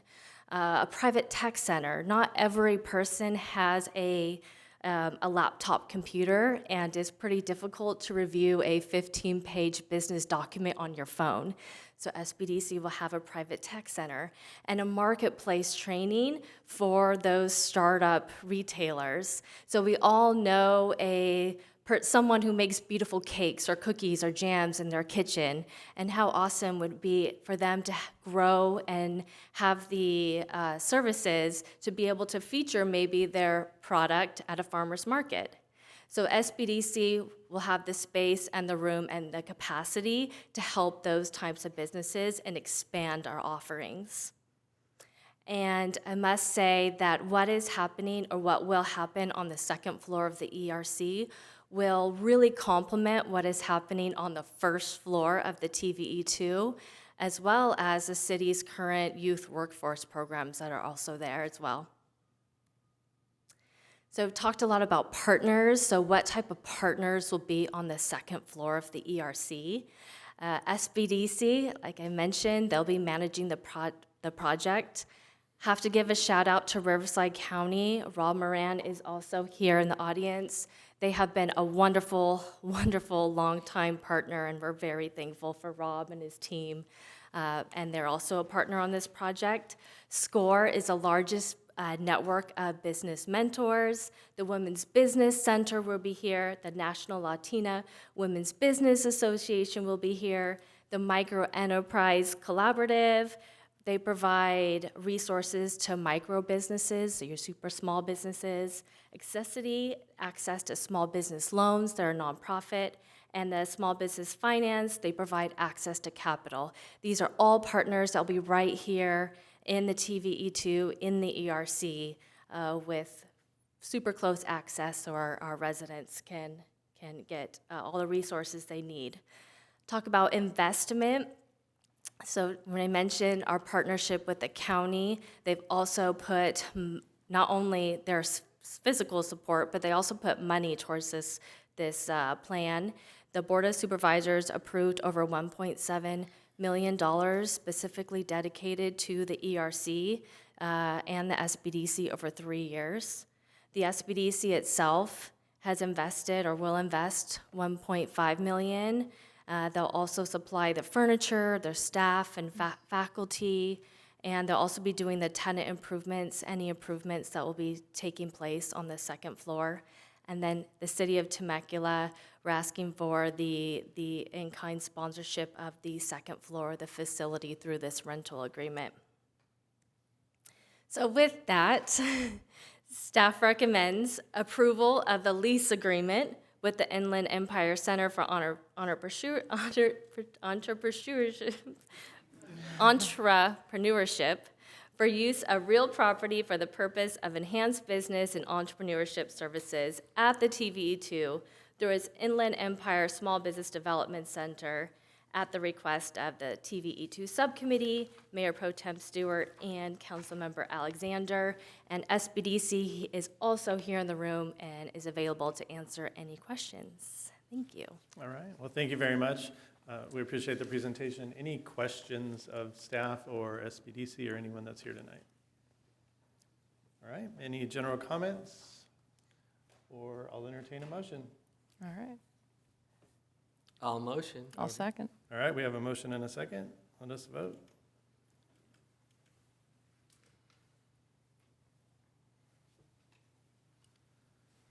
All right, well, that passes with very little fanfare, but thank you very much. Yeah.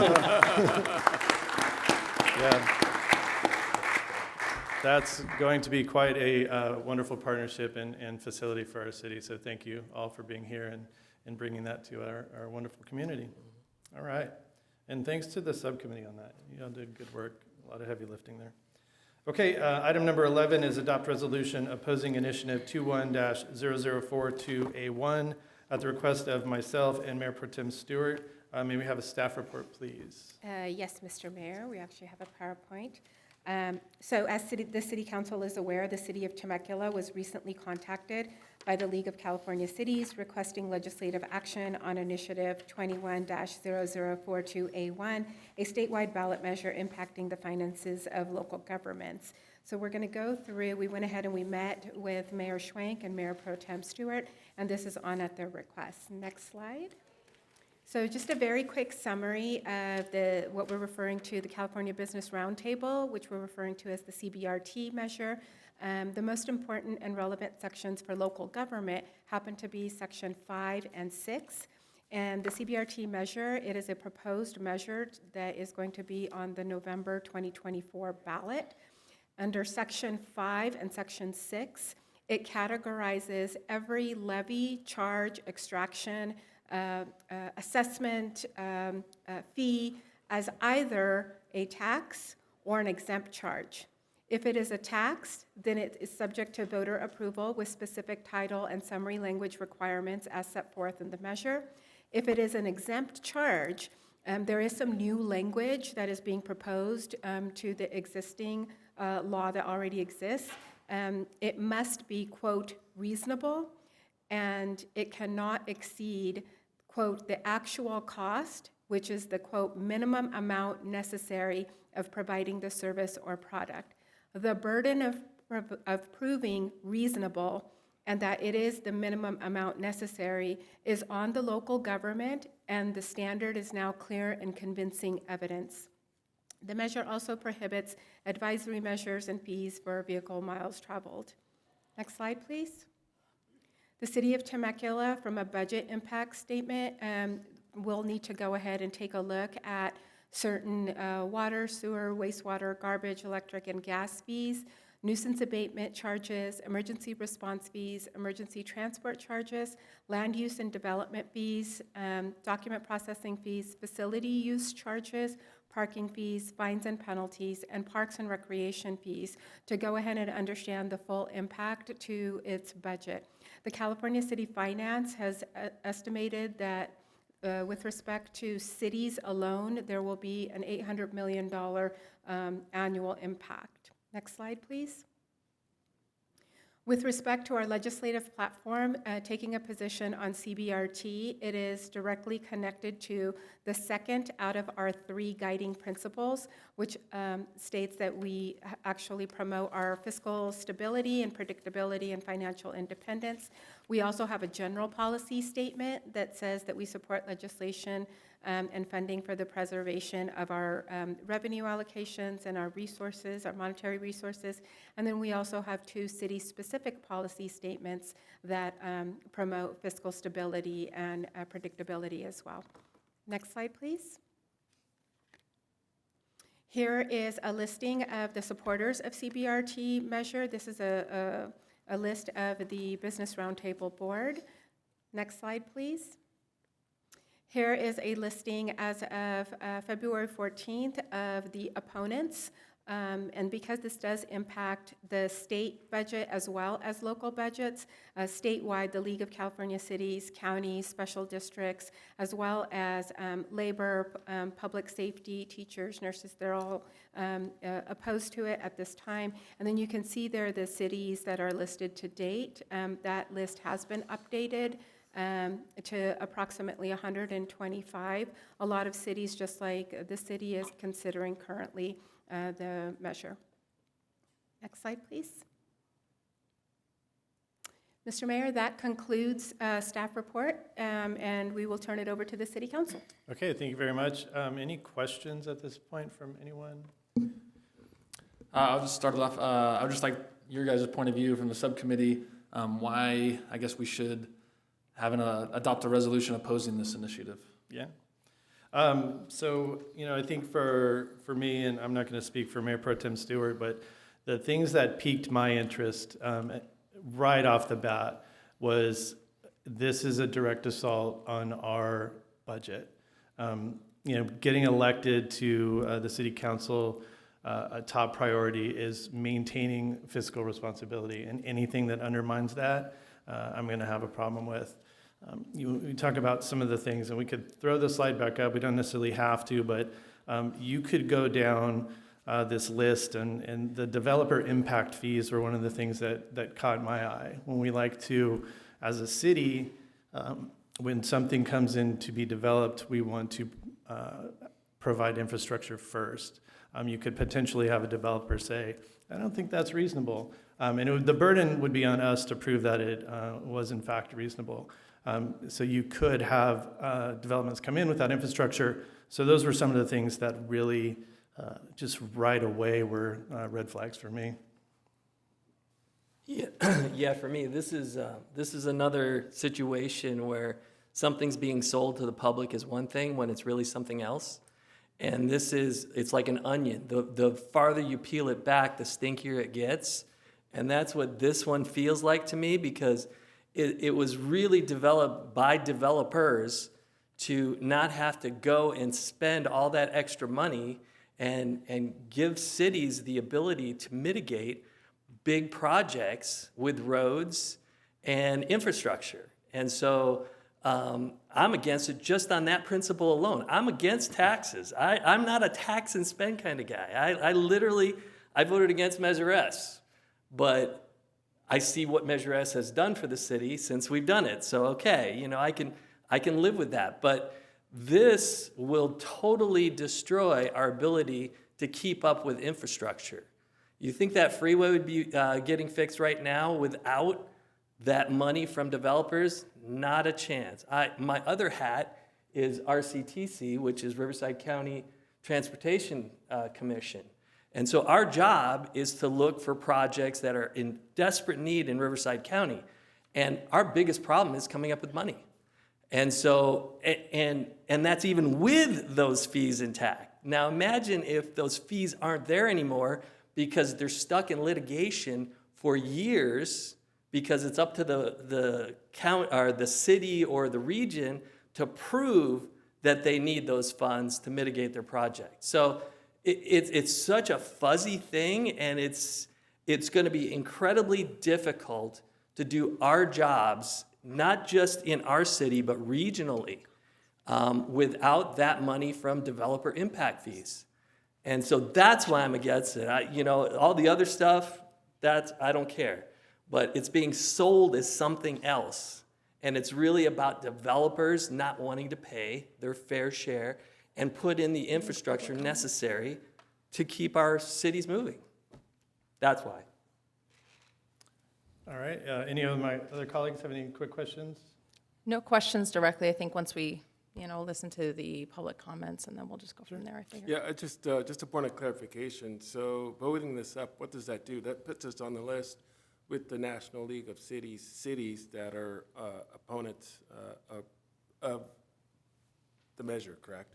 Correct. So the California League of Cities, along with the California Special Districts Association and the California Association of Counties, they're asking all of their members to go ahead and adopt opposing resolutions so that they can go ahead and present them as a part of the coalition. And that's why you, Mayor and Mayor Pro Tem, brought that forward to be a part of that list, correct? Yeah, absolutely. Okay. And that's a great clarification, because we're not doing anything here that's going to push this forward or bury it. You guys are going to be voting for it, not us. Right. We have one vote just like you guys. So whatever you guys do, that's fine, but we want to tell you guys exactly what the impact is going to be to your government and Right. our ability to do what we got to do. Yeah, there's a story to be told, Yeah. for sure. Okay, I've taken comments from council. Do we have public comments for this item? Yes, Mr. Mayor, we have one in-person comment, and then we did have 4 email comments that were sent in that will be made a part of the record. The one in-person comment is from Bob Cowell. Okay, welcome. May I use this thing? And I don't know how to use it. Yeah, just go ahead. It just turns on, you're good. Turn it on, okay. It's on. It's already on. Oh, okay. You just, yeah, you're good. And what do I do here? Do this?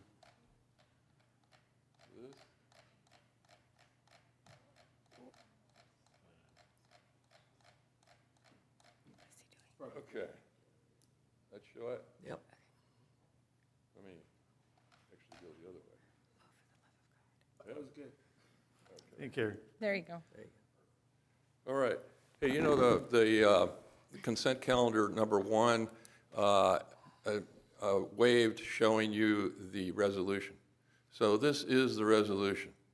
So I just want to go over it a little bit, and the resolution says, an association representing California's wealthiest corporations.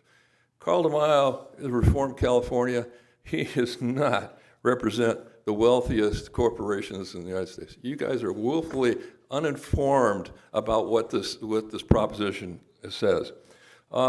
It says, whereas the includes undemocratic provisions. What is the undemocratic provisions? I'll tell you what it is.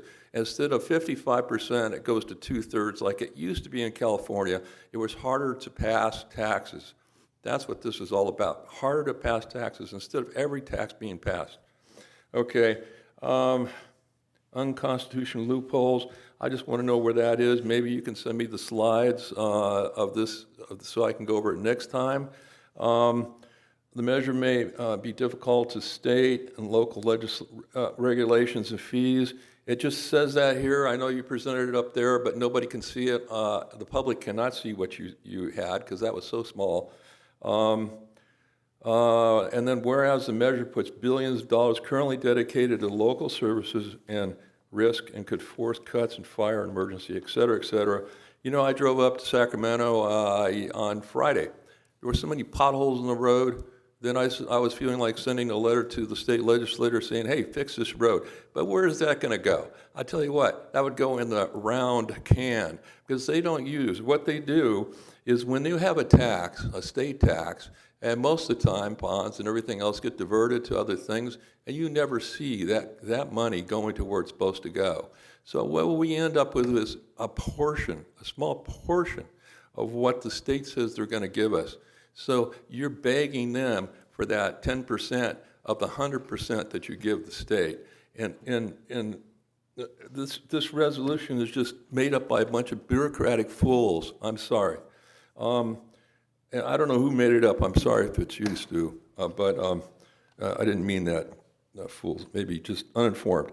I want to show you what Reform California proposes. Okay, they propose, it requires the public vote on all state taxes.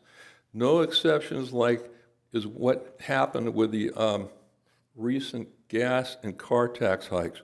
Requires the tax hikes achieve a 2/3 voter approval to pass, not a simple majority. Right now it's 55%, by the way. Repeals dozens of costly tax hikes that were imposed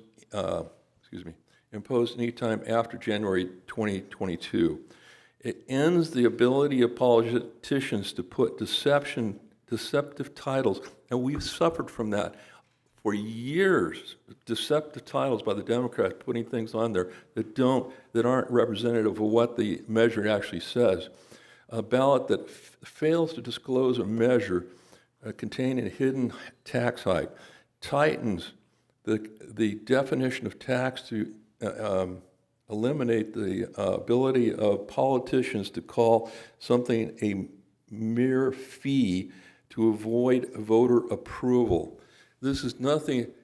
What this does for the voter is it gives them the right to understand what they're voting on instead of going, I have no idea what this proposition says, and therefore I'm going to vote for it because it says something like, we're going to give everybody $1 million. Sorry, Zach, I'm boring you. I had something in my eye. Yeah, okay, I'll forgive you. Anyway, so this thing, whatever your resolution is and whatever you pass today, that you don't have to show resolutions anymore, I think that was for this particular resolution tonight. And I would suggest that you vote no on this because Carl DeMaio is one of the best representatives of the people in California. It's our new Proposition 13. It passed years ago to save people from losing their homes. This is saving people from losing their lives and putting them in the street. There were so many homeless people in Sacramento, you couldn't believe it. Anyway, thank you. All right, thank you. Okay, we'll move on to comments from council. Councilmember Alexander. All right.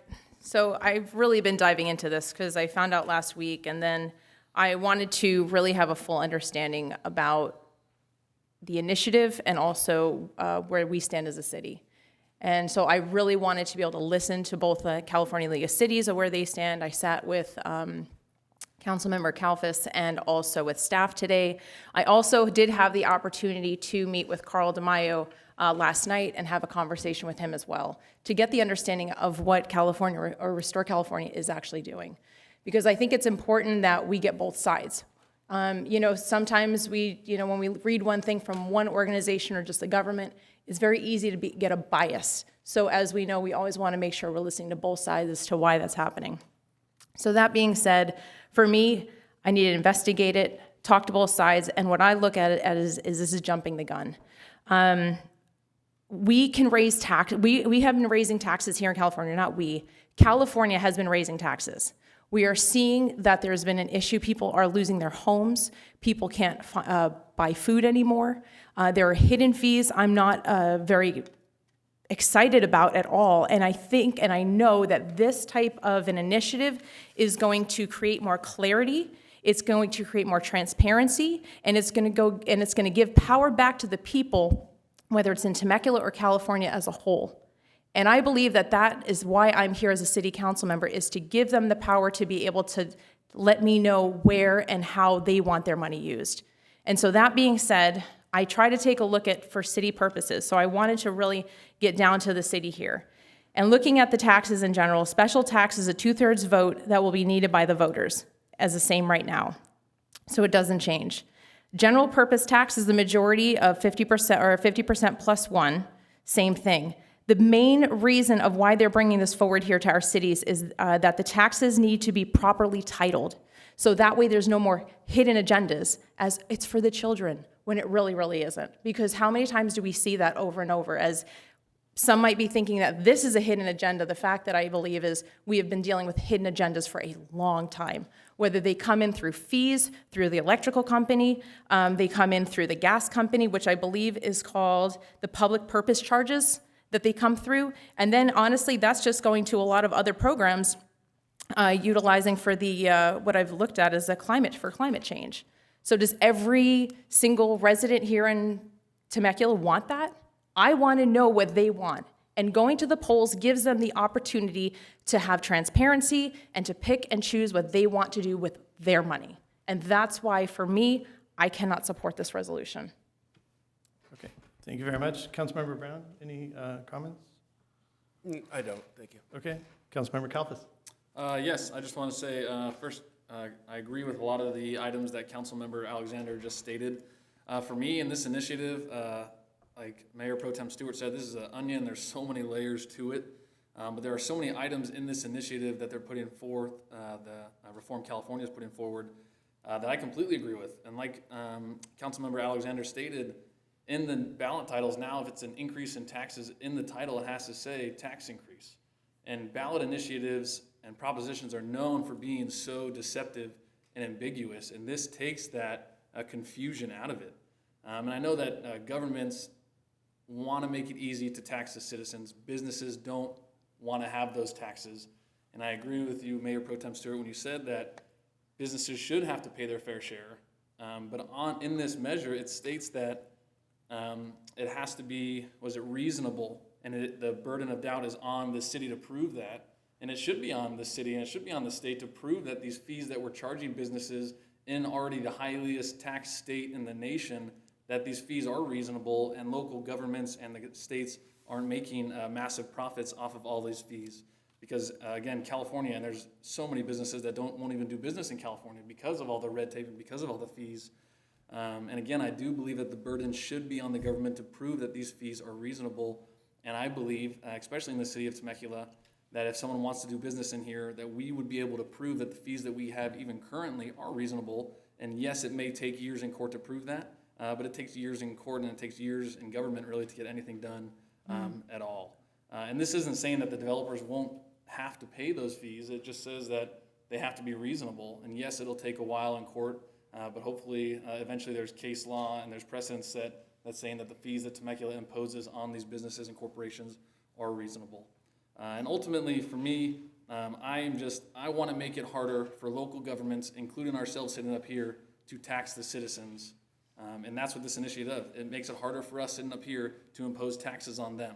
And that's what I want. I want to, and again, this isn't saying that anything that cities can't tax. It's just saying that the measures have to be clear. They have to state that they are increasing taxes. They have to put forth very clear language in the initiatives and on the propositions so that people know exactly what they're voting for and it's not ambiguous and it's not confusing.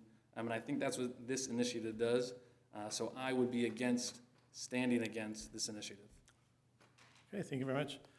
Mayor Pro Tem Stewart, anything else before we move on? So basically, impact fees are local fees that stay local. So we're not begging Sacramento for our impact fees. Those are the ones that are going to stay for our region, in our region.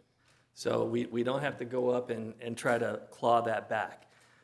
Second of all, the legal aspect of this is going to be so burdensome. And you know,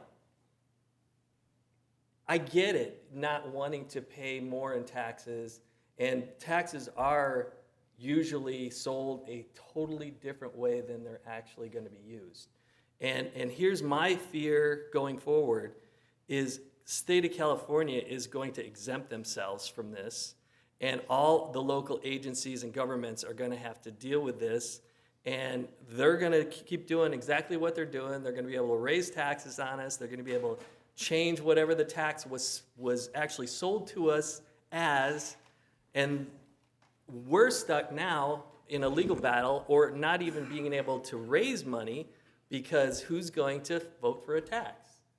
I mean, basically, so we're going to be stuck in a situation where we're trying to do more with less, and that's going to require the city now to cut back on public services, police and fire, roads, you know, all these things are going to start coming forward that we're going to have to make some really tough decisions.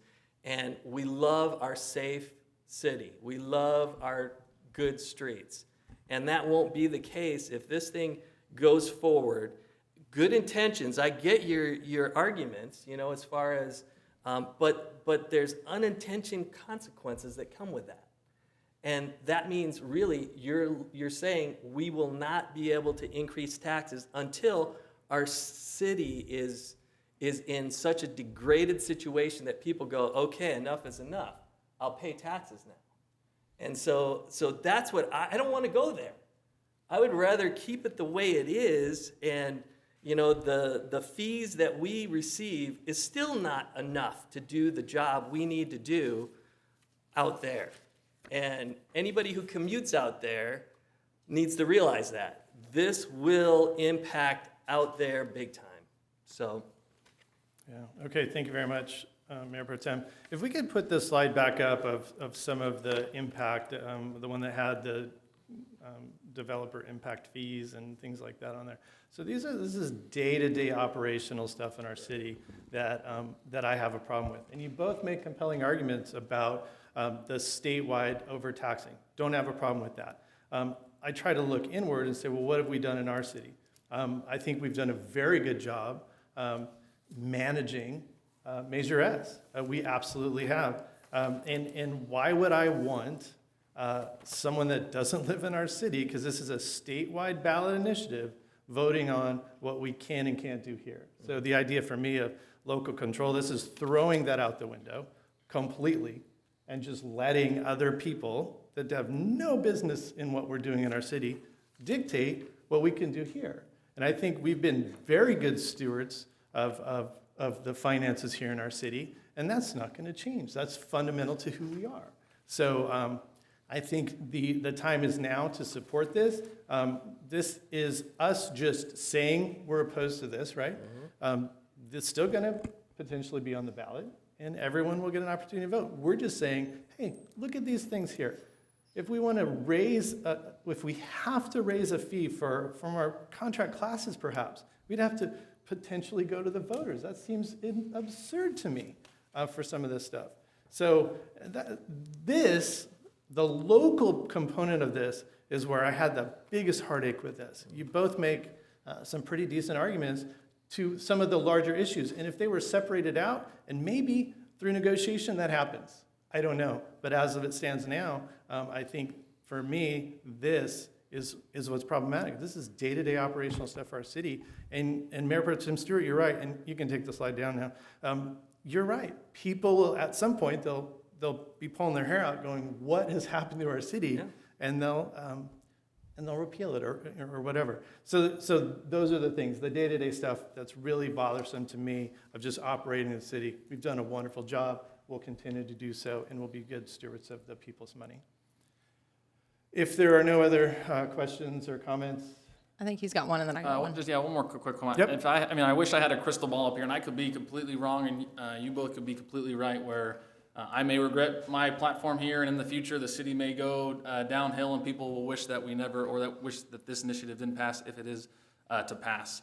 But my thought right now is this initiative doesn't take away local control, because it still has the local control in the people's vote, right? The people still have to vote on taxes. It just takes away our, power in implementing these taxes without being clear. And Measure S is a great example. That was passed as a public safety measure. The public safety was the #1 thing that Measure S was marketed on. And last council meeting, we had it up there, and I think 11% of the, 38 million goes to public safety.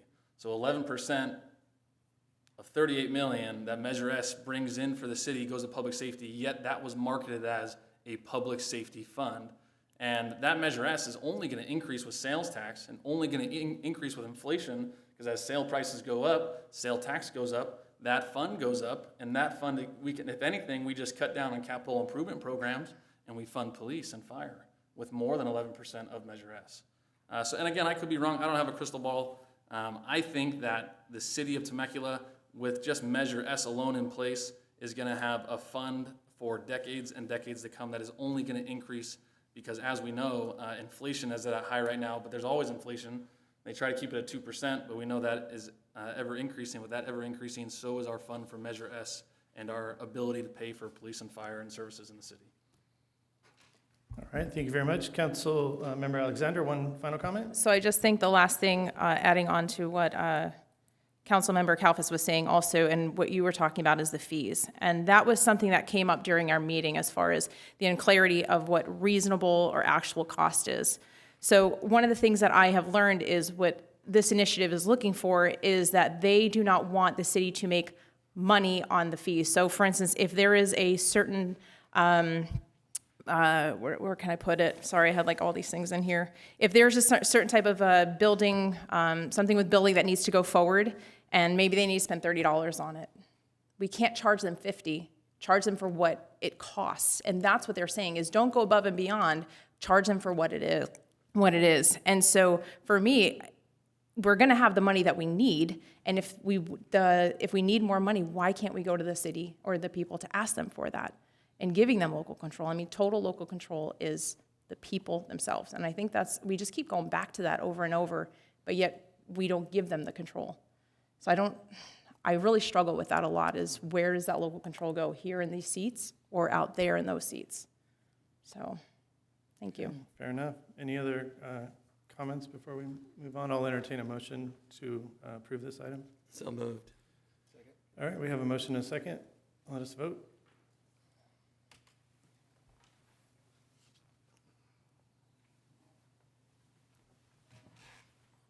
Okay, and that item passes 3-2 with Councilmember Alexander and Kalfas no. Okay, we'll move on to item number 12.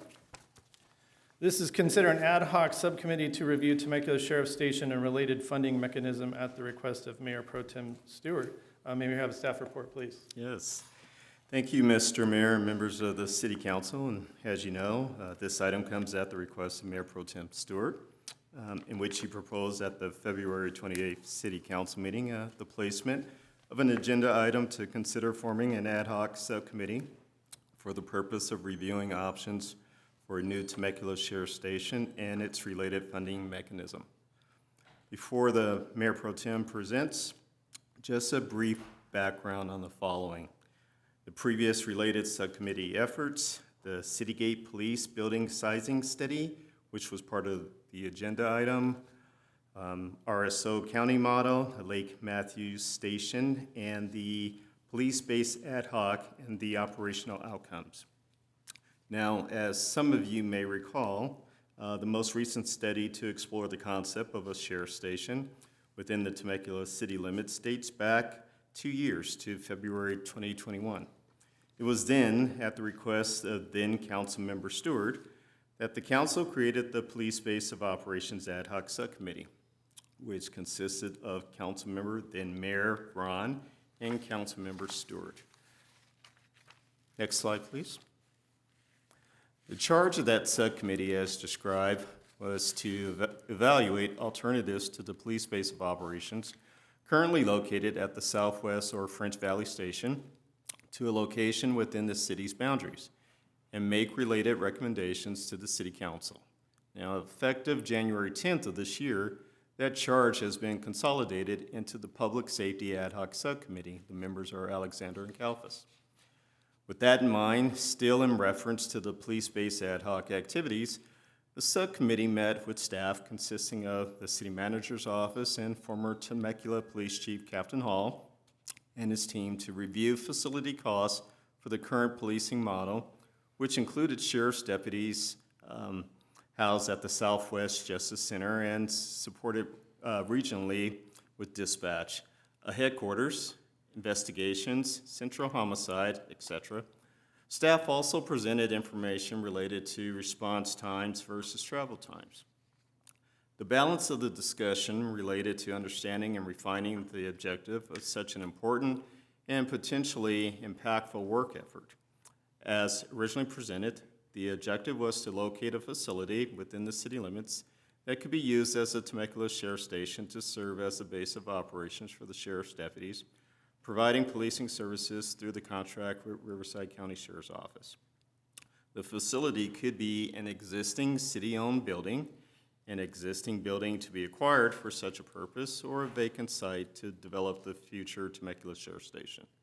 For all scenarios, a needs assessment would be required to determine the adequate building size necessary to house the operations of a sheriff station, with an appropriately sized property to accommodate secure parking and vehicle storage. Staff engaged Citygate, the public safety consultant that previously completed the regional JPA police feasibility study, to conduct a high-level space needs assessment based upon their intimate knowledge of the current policing models serving the city. This approach, as determined by the subcommittee, was prudent to determine if a more detailed or exhaustive process or police master plan study would be required following the completed findings related to police base of operations. Next slide, please. Citygate, along with their partner firm JKA, then embarked on steps to estimate the size of a police headquarters and station. including site space requirements for the city. This included a review of JPA staffing data as it pertains to Temecula, meeting with Captain Hall and RSO personnel to review current contracted service levels, finalizing conceptual police department staffing needs, submittal of conceptual staffing needs plus as-is staffing footprint to JKA, and collaboration on space needs, verification of appropriateness of up to 3 selected sites within the city. One of those was city-owned and 2 commercial sites. Provided subcommittee update on project status. Conducted current RSO French Valley site visit.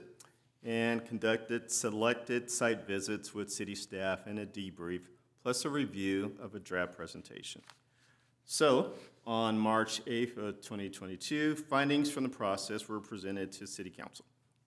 And the needs assessment determined that almost 36,000 square feet was required to accommodate current and future law enforcement facility needs serving the city of Temecula. As a comparison, the old City Hall, now TVE2, which we heard earlier, is 26,681 square feet, while the current French Valley Sheriff Station is 33,200 square feet. At this meeting, the City Council received and filed the item, taking no additional action. Next slide, please. Since that time, the Lake Matthews Station in Corona has garnered regional attention and a possible model to emulate if this item were to move forward. It is the 12th among the Sheriff's fixed base operations and was built to serve the unincorporated communities of Lake Hills, Woodcrest, El Cerrito, Temescal Valley, Lake Matthews, and others. As we here in Temecula track the construction of the station, it is important to note that the station was built by a private developer. That's Latitude Business Park, with construction funding coming from the Riverside County. The cost to complete construction of the station was $2.72 million, with another $2 million in furnishings and technology. The county then signed a 7-year lease for this approximately 19,500 square foot facility with the goal of improving service delivery and response times by being located in the community area RSO serves. The county expects to pay $386,000 a year in lease payments, with a 4% escalator for rent each year thereafter. From all information gathered to date, this appears to be a temporary solution for county purposes. Under the same goal of improving law enforcement service delivery here in Temecula, the Police Base Operations Subcommittee feasibility exercise in large part very proudly inspired additional quality of life public safety efforts, ranging from addressing illegal vending, massage parlor compliance, homeless issues, and aggressive panhandling, to collaborating with city departments, businesses, addressing vandalism, gang activity, and much, much more, in the form of the newly created Community Outreach Resource and Engagement, or CORE team, which you will recall was introduced here at Council a couple meetings ago. CORE deploys out of the Temecula Civic Center and utilizes office space within the city manager's office and community services department. This is in addition to tonight's public safety introductions, the Metro team, which now also deploys out of the Civic Center from the recently renovated and rebranded Old Town Temecula Police storefront. The city invested $250,000 in renovation costs as part of this planned capital project and deployment strategy. Based upon the well-documented successes, these efforts have sparked renewed interest in exploring the topic of a larger Temecula Sheriff Station. Next slide, please. Which brings us to tonight and possible next steps. If the item moves forward, a more exhaustive effort is anticipated than the previous process, which may include additional outreach and site visits to other cities with police stations within their city limits. In addition, a recommended strategy involving the requisite related funding options will also need to be established, which may include establishing a facility acquisition. Excuse me, next slide. Okay. No, back, please. Thank you. Excuse me, just going back, establishing a facility acquisition fund similar to the Fire Station 12 Fund, whereby available monies are deposited annually to accumulate the necessary funding over time, and/or establishing a more targeted funding strategy that involves the reprioritization of existing council and community priorities in order to identify available funds to construct an estimated 36,000 square foot sheriff station as recommended in the previous needs assessment. If the council desires, the funding strategy can be determined as part of the subcommittee process. If this concept rises to a high priority of the city council, I'm sure that both Aaron and Jennifer will reinforce at a minimum that it should also be considered to be placed in the city's annual operating budget and/or the capital improvement program to be evaluated each year. Now the next slide, please. Thanks. As such, a couple of options would need to be addressed by the City Council as part of assigning an ad hoc subcommittee to this effort. So, if this item is approved to move forward, shall the City Council, 1, use the existing Public Safety Ad Hoc Subcommittee comprised of Council members Alexander and Kalfas, and will you change the representation on the Public Safety Ad Hoc Subcommittee to include Mayor Pro Tem Stewart? Or will you reestablish a specific police-based operations ad hoc subcommittee separate from the public safety ad hoc? And if so, will you revise the description of the existing public safety ad hoc subcommittee to remove references regarding evaluation of police-based operations? Those two choices. Per usual, staff will work with an ad hoc subcommittee as determined by the City Council or follow other direction provided by the City Council. That concludes my report.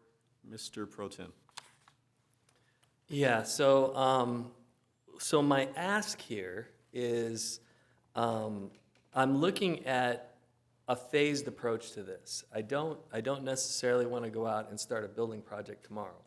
So this would be a slow roll, and my desire is to build a fund that will, if and when we get to that point, we have a large enough nut to make the project A, viable, and B, not a burden to the taxpayer.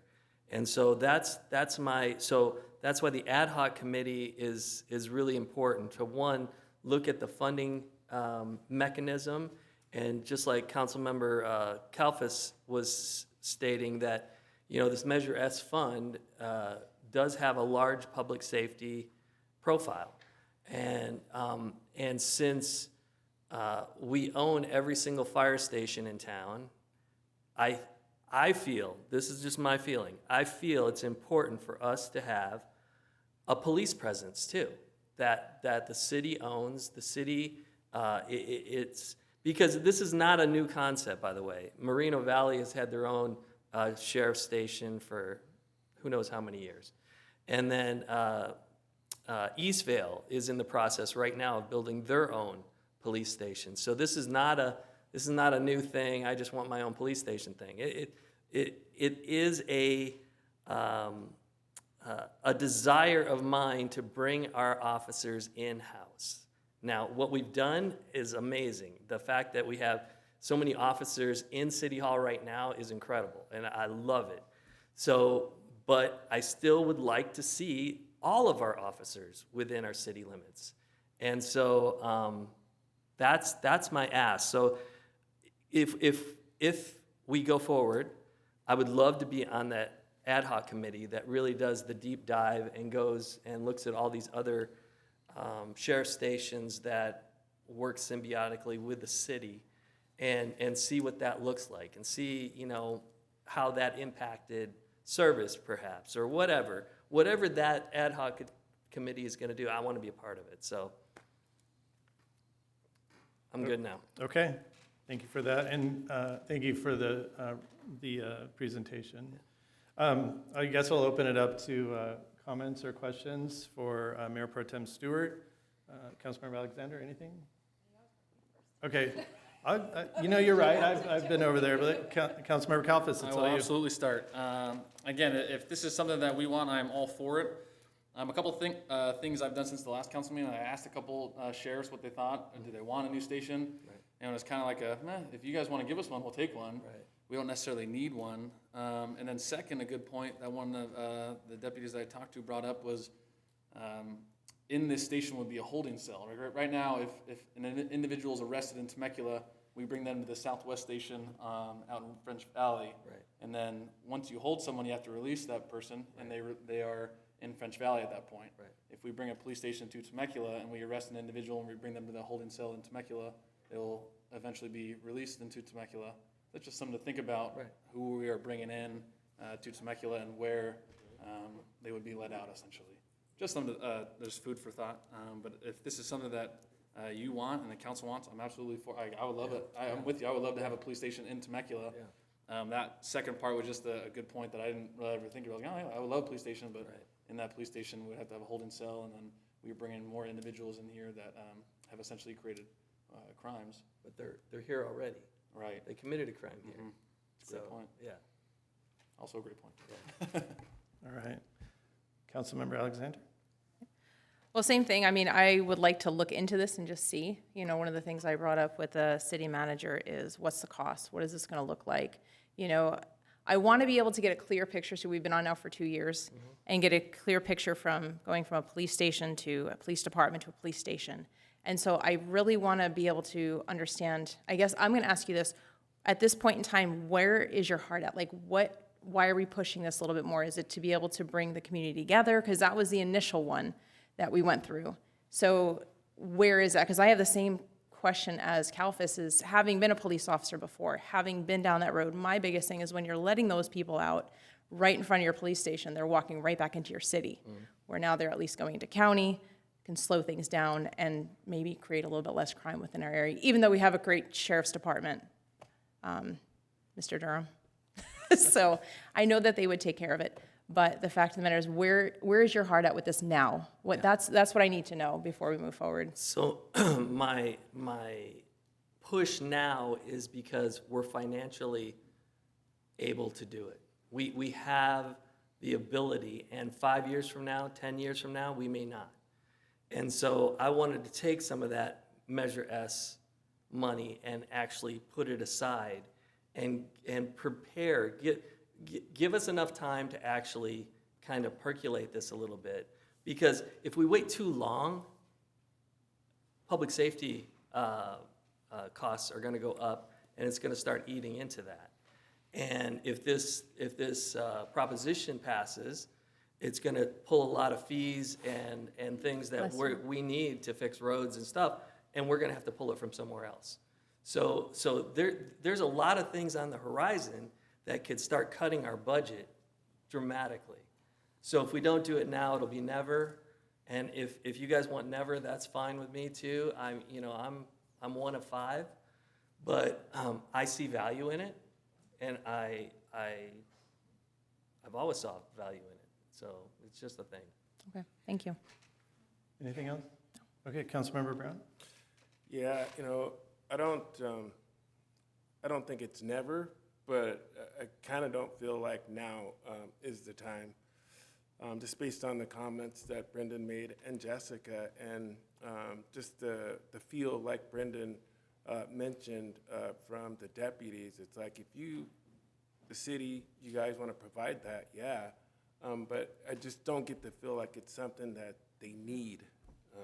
And that's where I struggle with it. But I'm not opposed to, I can't say I'm not opposed to, I'm not opposed to looking into it, but then I weigh, that feeling of not needing it, but if you give it to us, we want it, and then I weigh that with the staff time and the subcommittee's time into looking into it, right, versus that. So that's kind of how I feel about it.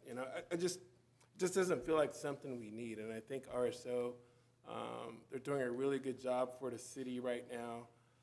It's been looked into multiple times in the recent past, maybe not as in-depth as this next subcommittee would look into it, but it just doesn't feel right. Like now is the time. Can I say something real quick? Yes, absolutely. We have the RSO sitting, or right there. I'm like, why? I'm going to put you on the spot. I'm sorry, nothing personal, but we have you here. So what is your take as far as leading this department and what that looks like for the city of Temecula from your professional perspective? Sorry. No worries. I've been with the Sheriff's Department 23 years. I've worked multiple assignments and multiple contracts. It is really up to what council wants. Sheriff Bianco and I met with many members of the council. It has the sheriff's support. Sheriff Bianco says, if you build it, we'll occupy it. If you don't build it, we'll continue to deploy out of the Southwest Station. There's pros and cons to everything. And I could have a board behind me and start going and give you the pros and cons, but it's really is if you guys want to make the move. If you make the move, there's one request that the sheriff asks is let us help you design it. Other than that, the choice is entirely yours. I know that's not the answer you wanted. No, that's Very diplomatic of you, by the way. Mr. Mayor, can I just add one thing before you guys? Yep. Appreciate that, Chief, and appreciate the commentary tonight. What you're being asked, just to be clear tonight, is whether there's enough interest in forming a subcommittee. There is not going to be a commitment tonight to fund what I'm going to call probably, and I've talked to the Mayor Pro Tem about this, probably a $50 million facility. So I just want it out there. It's not 2 million, it's not 2.5, it's 5. It's probably closer to 50 million to do it the Temecula way. That is 50 million that is not currently budgeted. So I just want to have realistic expectations going into this thing. And I think sometimes we're putting things, and I do this, is I'm getting ahead of myself. And so I think tonight is meant to be, is there value, Mayor Pro Tem, in having a conversation, doing due diligence versus funding, because we don't have $50 million worth of funding. That would be an extraordinary effort on the part of city staff, the council, the community, to really crack that nut. So I felt like I needed to say that. And if a police station capital project becomes the city council's highest priority or up there at the top, then give us that direction. But it may not be tonight, it may be down the road, it may be part of the due diligence, it may be part of doing our homework.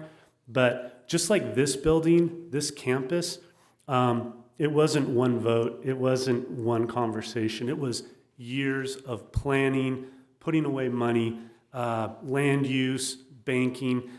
It took years, to do this campus. And so, and that's the right way to do it. So I just wanted to clarify that for y'all this evening and maybe take some of the pressure off in terms of what you're being asked to look at. Yeah, no, I appreciate that. And I guess I'll add some comments. And when we had this item the last time, I was obviously not in support of it, but I'm also not in support of shutting down fellow council members for legitimate business of the city, right? So I'm a little bit conflicted because there are some concerns that I have with not just on the capital side of that sort of investment. It's a pretty significant investment. Like the MRC is a $10 or so million in a facility. So this is going to be a pretty substantial investment. So those are my concerns. Some other concerns that I had, and just made some notes, like, we just went through the QLMP and the Blue Ribbon Committee. This wasn't really a large topic. So I had some thoughts on, the community, do they want this? And I know you were put in the hot seat, wondering if the sheriff's department actually wants it. And of course, a brand new facility would be yes, we would love to have that. But I'm really excited about what we're doing in Old Town anyways.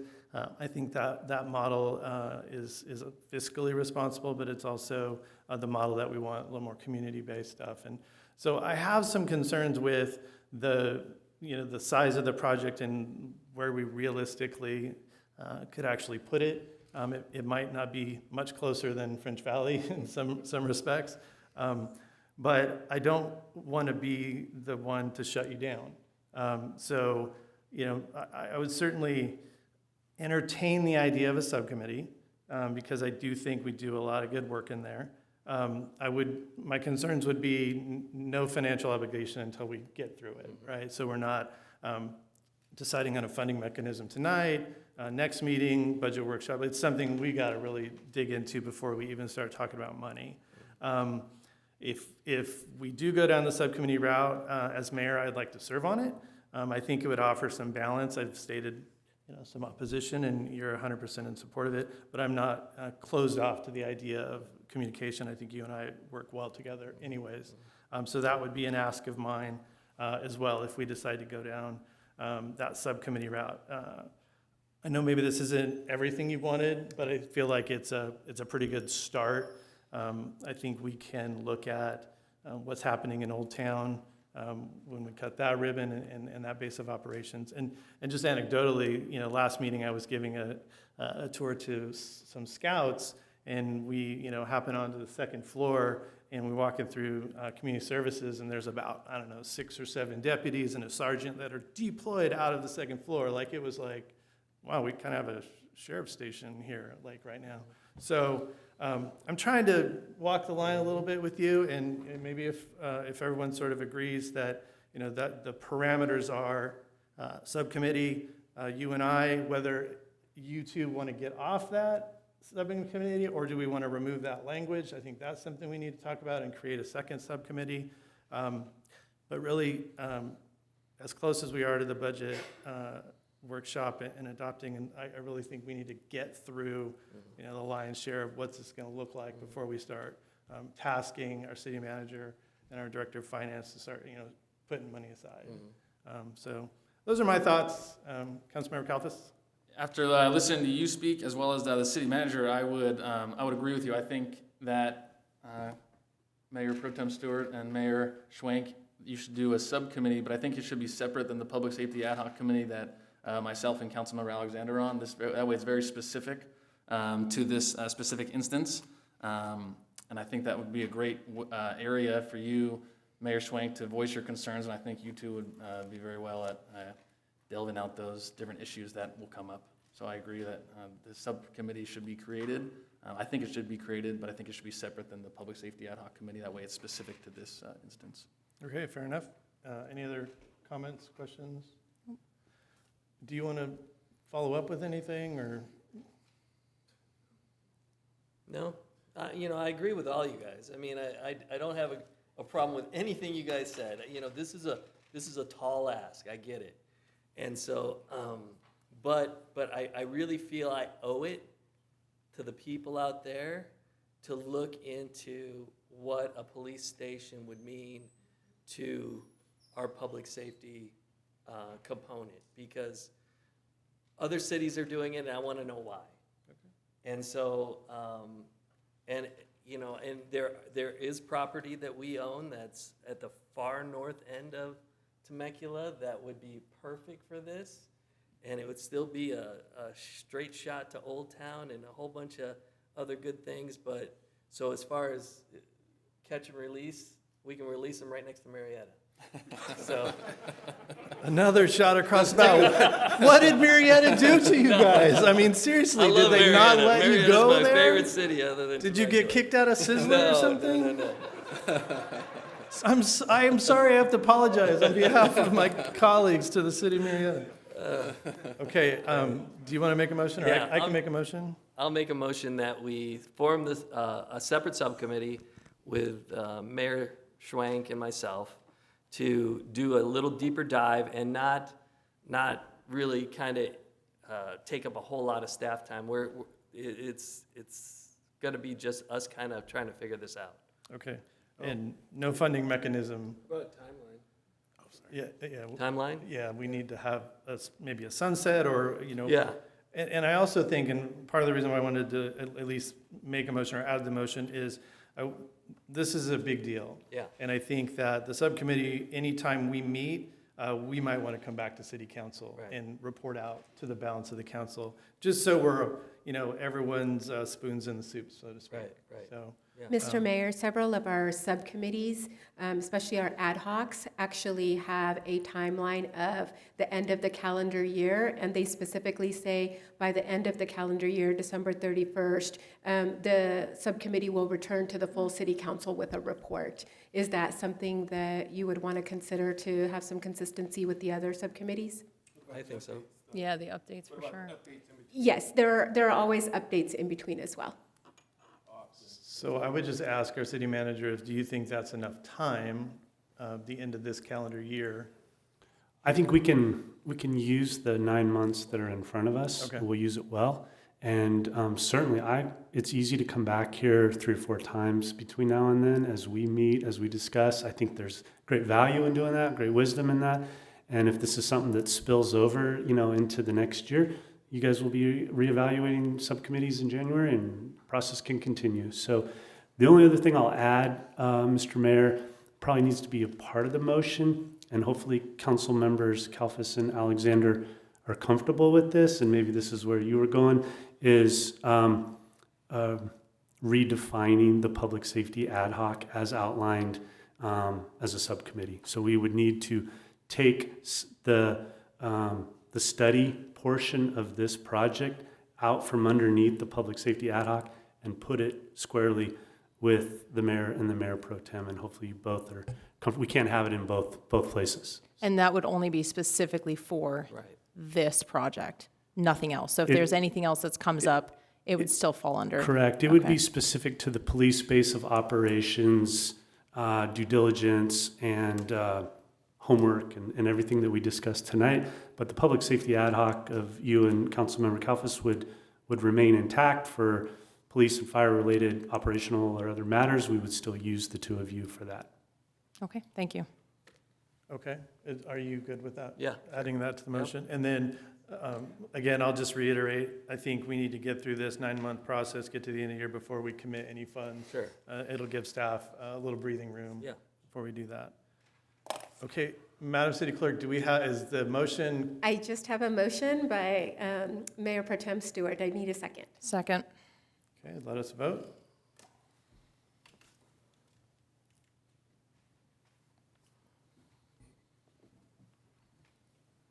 Okay, and that passes 5-0. Okay, thanks, everybody. Okay, we'll move on to item 13, which is consider city council policy-related items for future agenda at the request of myself. May we have a quick staff report, please? Yes, Mr. Mayor, this is going to be a quick staff report. This is on at your request. So you had indicated that you wanted to consolidate our 3-step process into a 2-step process. The language that is proposed before you consolidates step 1 and 2 into the same night. So essentially, the process would be as follows. Any council member can go ahead and bring up a request for an item for a future agenda. That council member has 3 minutes to go ahead and indicate that they would like an item placed on the agenda. After that, there will be no discussion whatsoever to preserve and be consistent with the Brown Act. However, the city council can go ahead at that point, vote up or down on whether they would like to go ahead and place that item on a future agenda. So again, there is also no opportunity to extend time or any of that kind of stuff either. So essentially what it does is it consolidates step 1 and 2 so that we're basically 2-step program now instead of a 3-step program. That's the staff report. Okay, thank you. And I mean, that really sums up my desire and my ask. When we formed that policy, we felt like it worked initially, but in practice, it didn't really work the way that maybe we had intended. So really wanting to shorten the window, even for the public. I would receive requests of, this item, when is it coming? Oh, it's on the next agenda, but it's actually only to see if it's going to go on the next agenda. Right. So there's a lot of confusion. So I would like us to adopt this policy where we're essentially consolidating. So anyone is still free to bring an item by themselves to the balance of the council. And at that moment, you make your pitch. And we, at that time, we give it, a thumbs up, thumbs down vote. While this can't be part of the policy for some various reasons, there are some, maybe it belongs in the protocol manual, I don't know, but I really want us to try to work with our city manager first. I think we can always start there. When we receive public comments about various items, we have an exhaustive list of subcommittees that a lot of this stuff fits into. So if we start with the city manager, he could direct it into a subcommittee or handle it that way. And then working together with colleagues. Like I had mentioned last time, I think it's helpful. It's not required with this, but if you came and said, I talked with Councilmember Kalfas and we're both on the same page with this, I think it adds weight to it. So I'm really trying to build that as well, because we kind of got away from that. And that's coming up through this council. That's kind of what we did, and it was working with our colleagues. So that's my pitch. I'll open it up for questions or comments from the balance of the council. Can I just put a motion through? Yeah, absolutely. There we go. All right, we'll entertain a second. Second. Let us vote. That was the fastest thing ever. You're so welcome. No, I just agree with you, so we're good. Yeah. What's the point? Like, he's talking too long. Okay, thank you, everyone. That passes 5-0. All right, items for future city council agendas, new policy tonight. Hey, any items from anyone? I do have one. Okay. This is not a crazy one. So one of the emails that came through through our staff was that, and I understand it's not law, but the emails that are sent through to us here to the city council are no longer going to be read. It started because of COVID. However, I believe that during COVID time, we also found that it gave people who are coming home from work maybe late, who have kids, sports, they have the ability to have their voice heard here at the council and within that 30-minute time frame be able to read it. So I'm putting it forward to see if we can please push those emails to come back out to the council for up to the 30 minutes that was initially allocated to that time. Okay.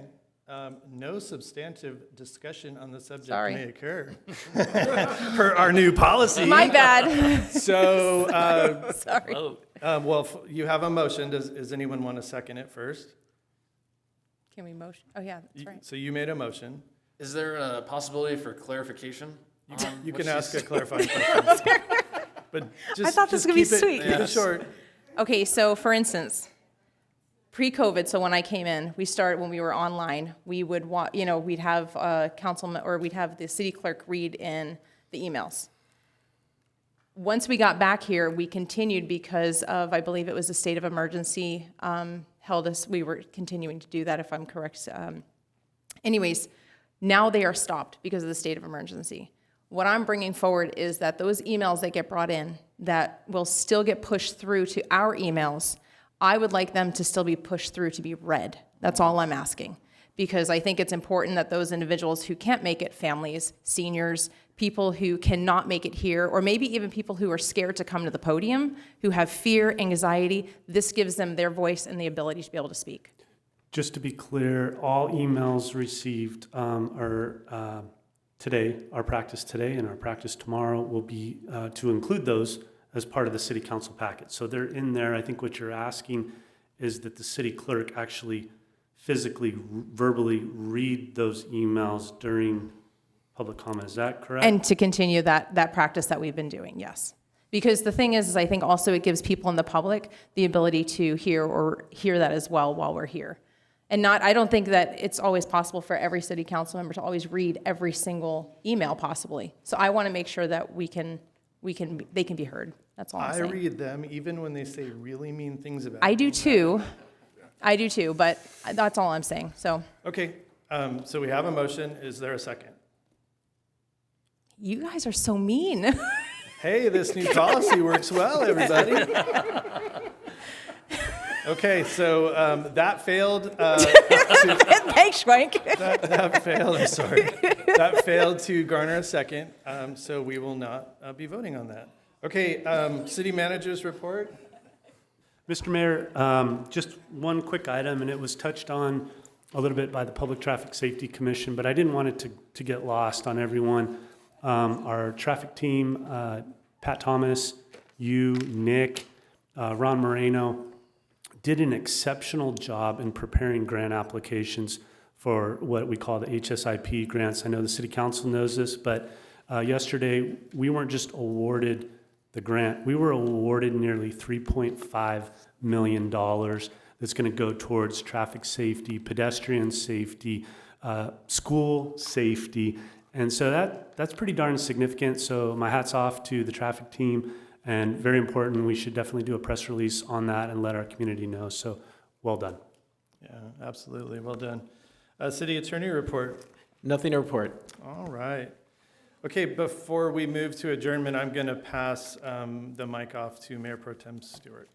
So this morning, we lost a very influential citizen. Daryl Farnbach passed away today, this morning at 9 o'clock.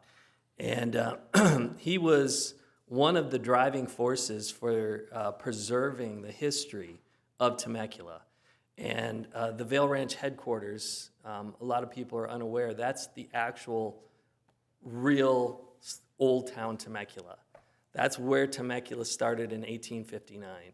So we're sitting in Newtown, Temecula, actually, that came over here in the 1880s. So, and it was Daryl's vision and determination that prevented that whole area from being completely flattened, because a developer had the rights and the ability to do it at that moment, and they literally sued the county to preserve the oldest building in Temecula from 1867.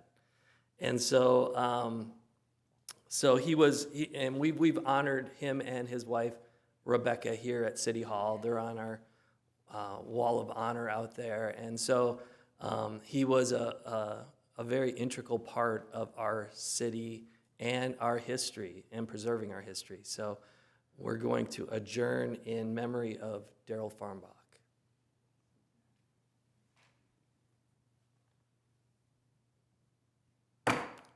Rest in peace, Daryl.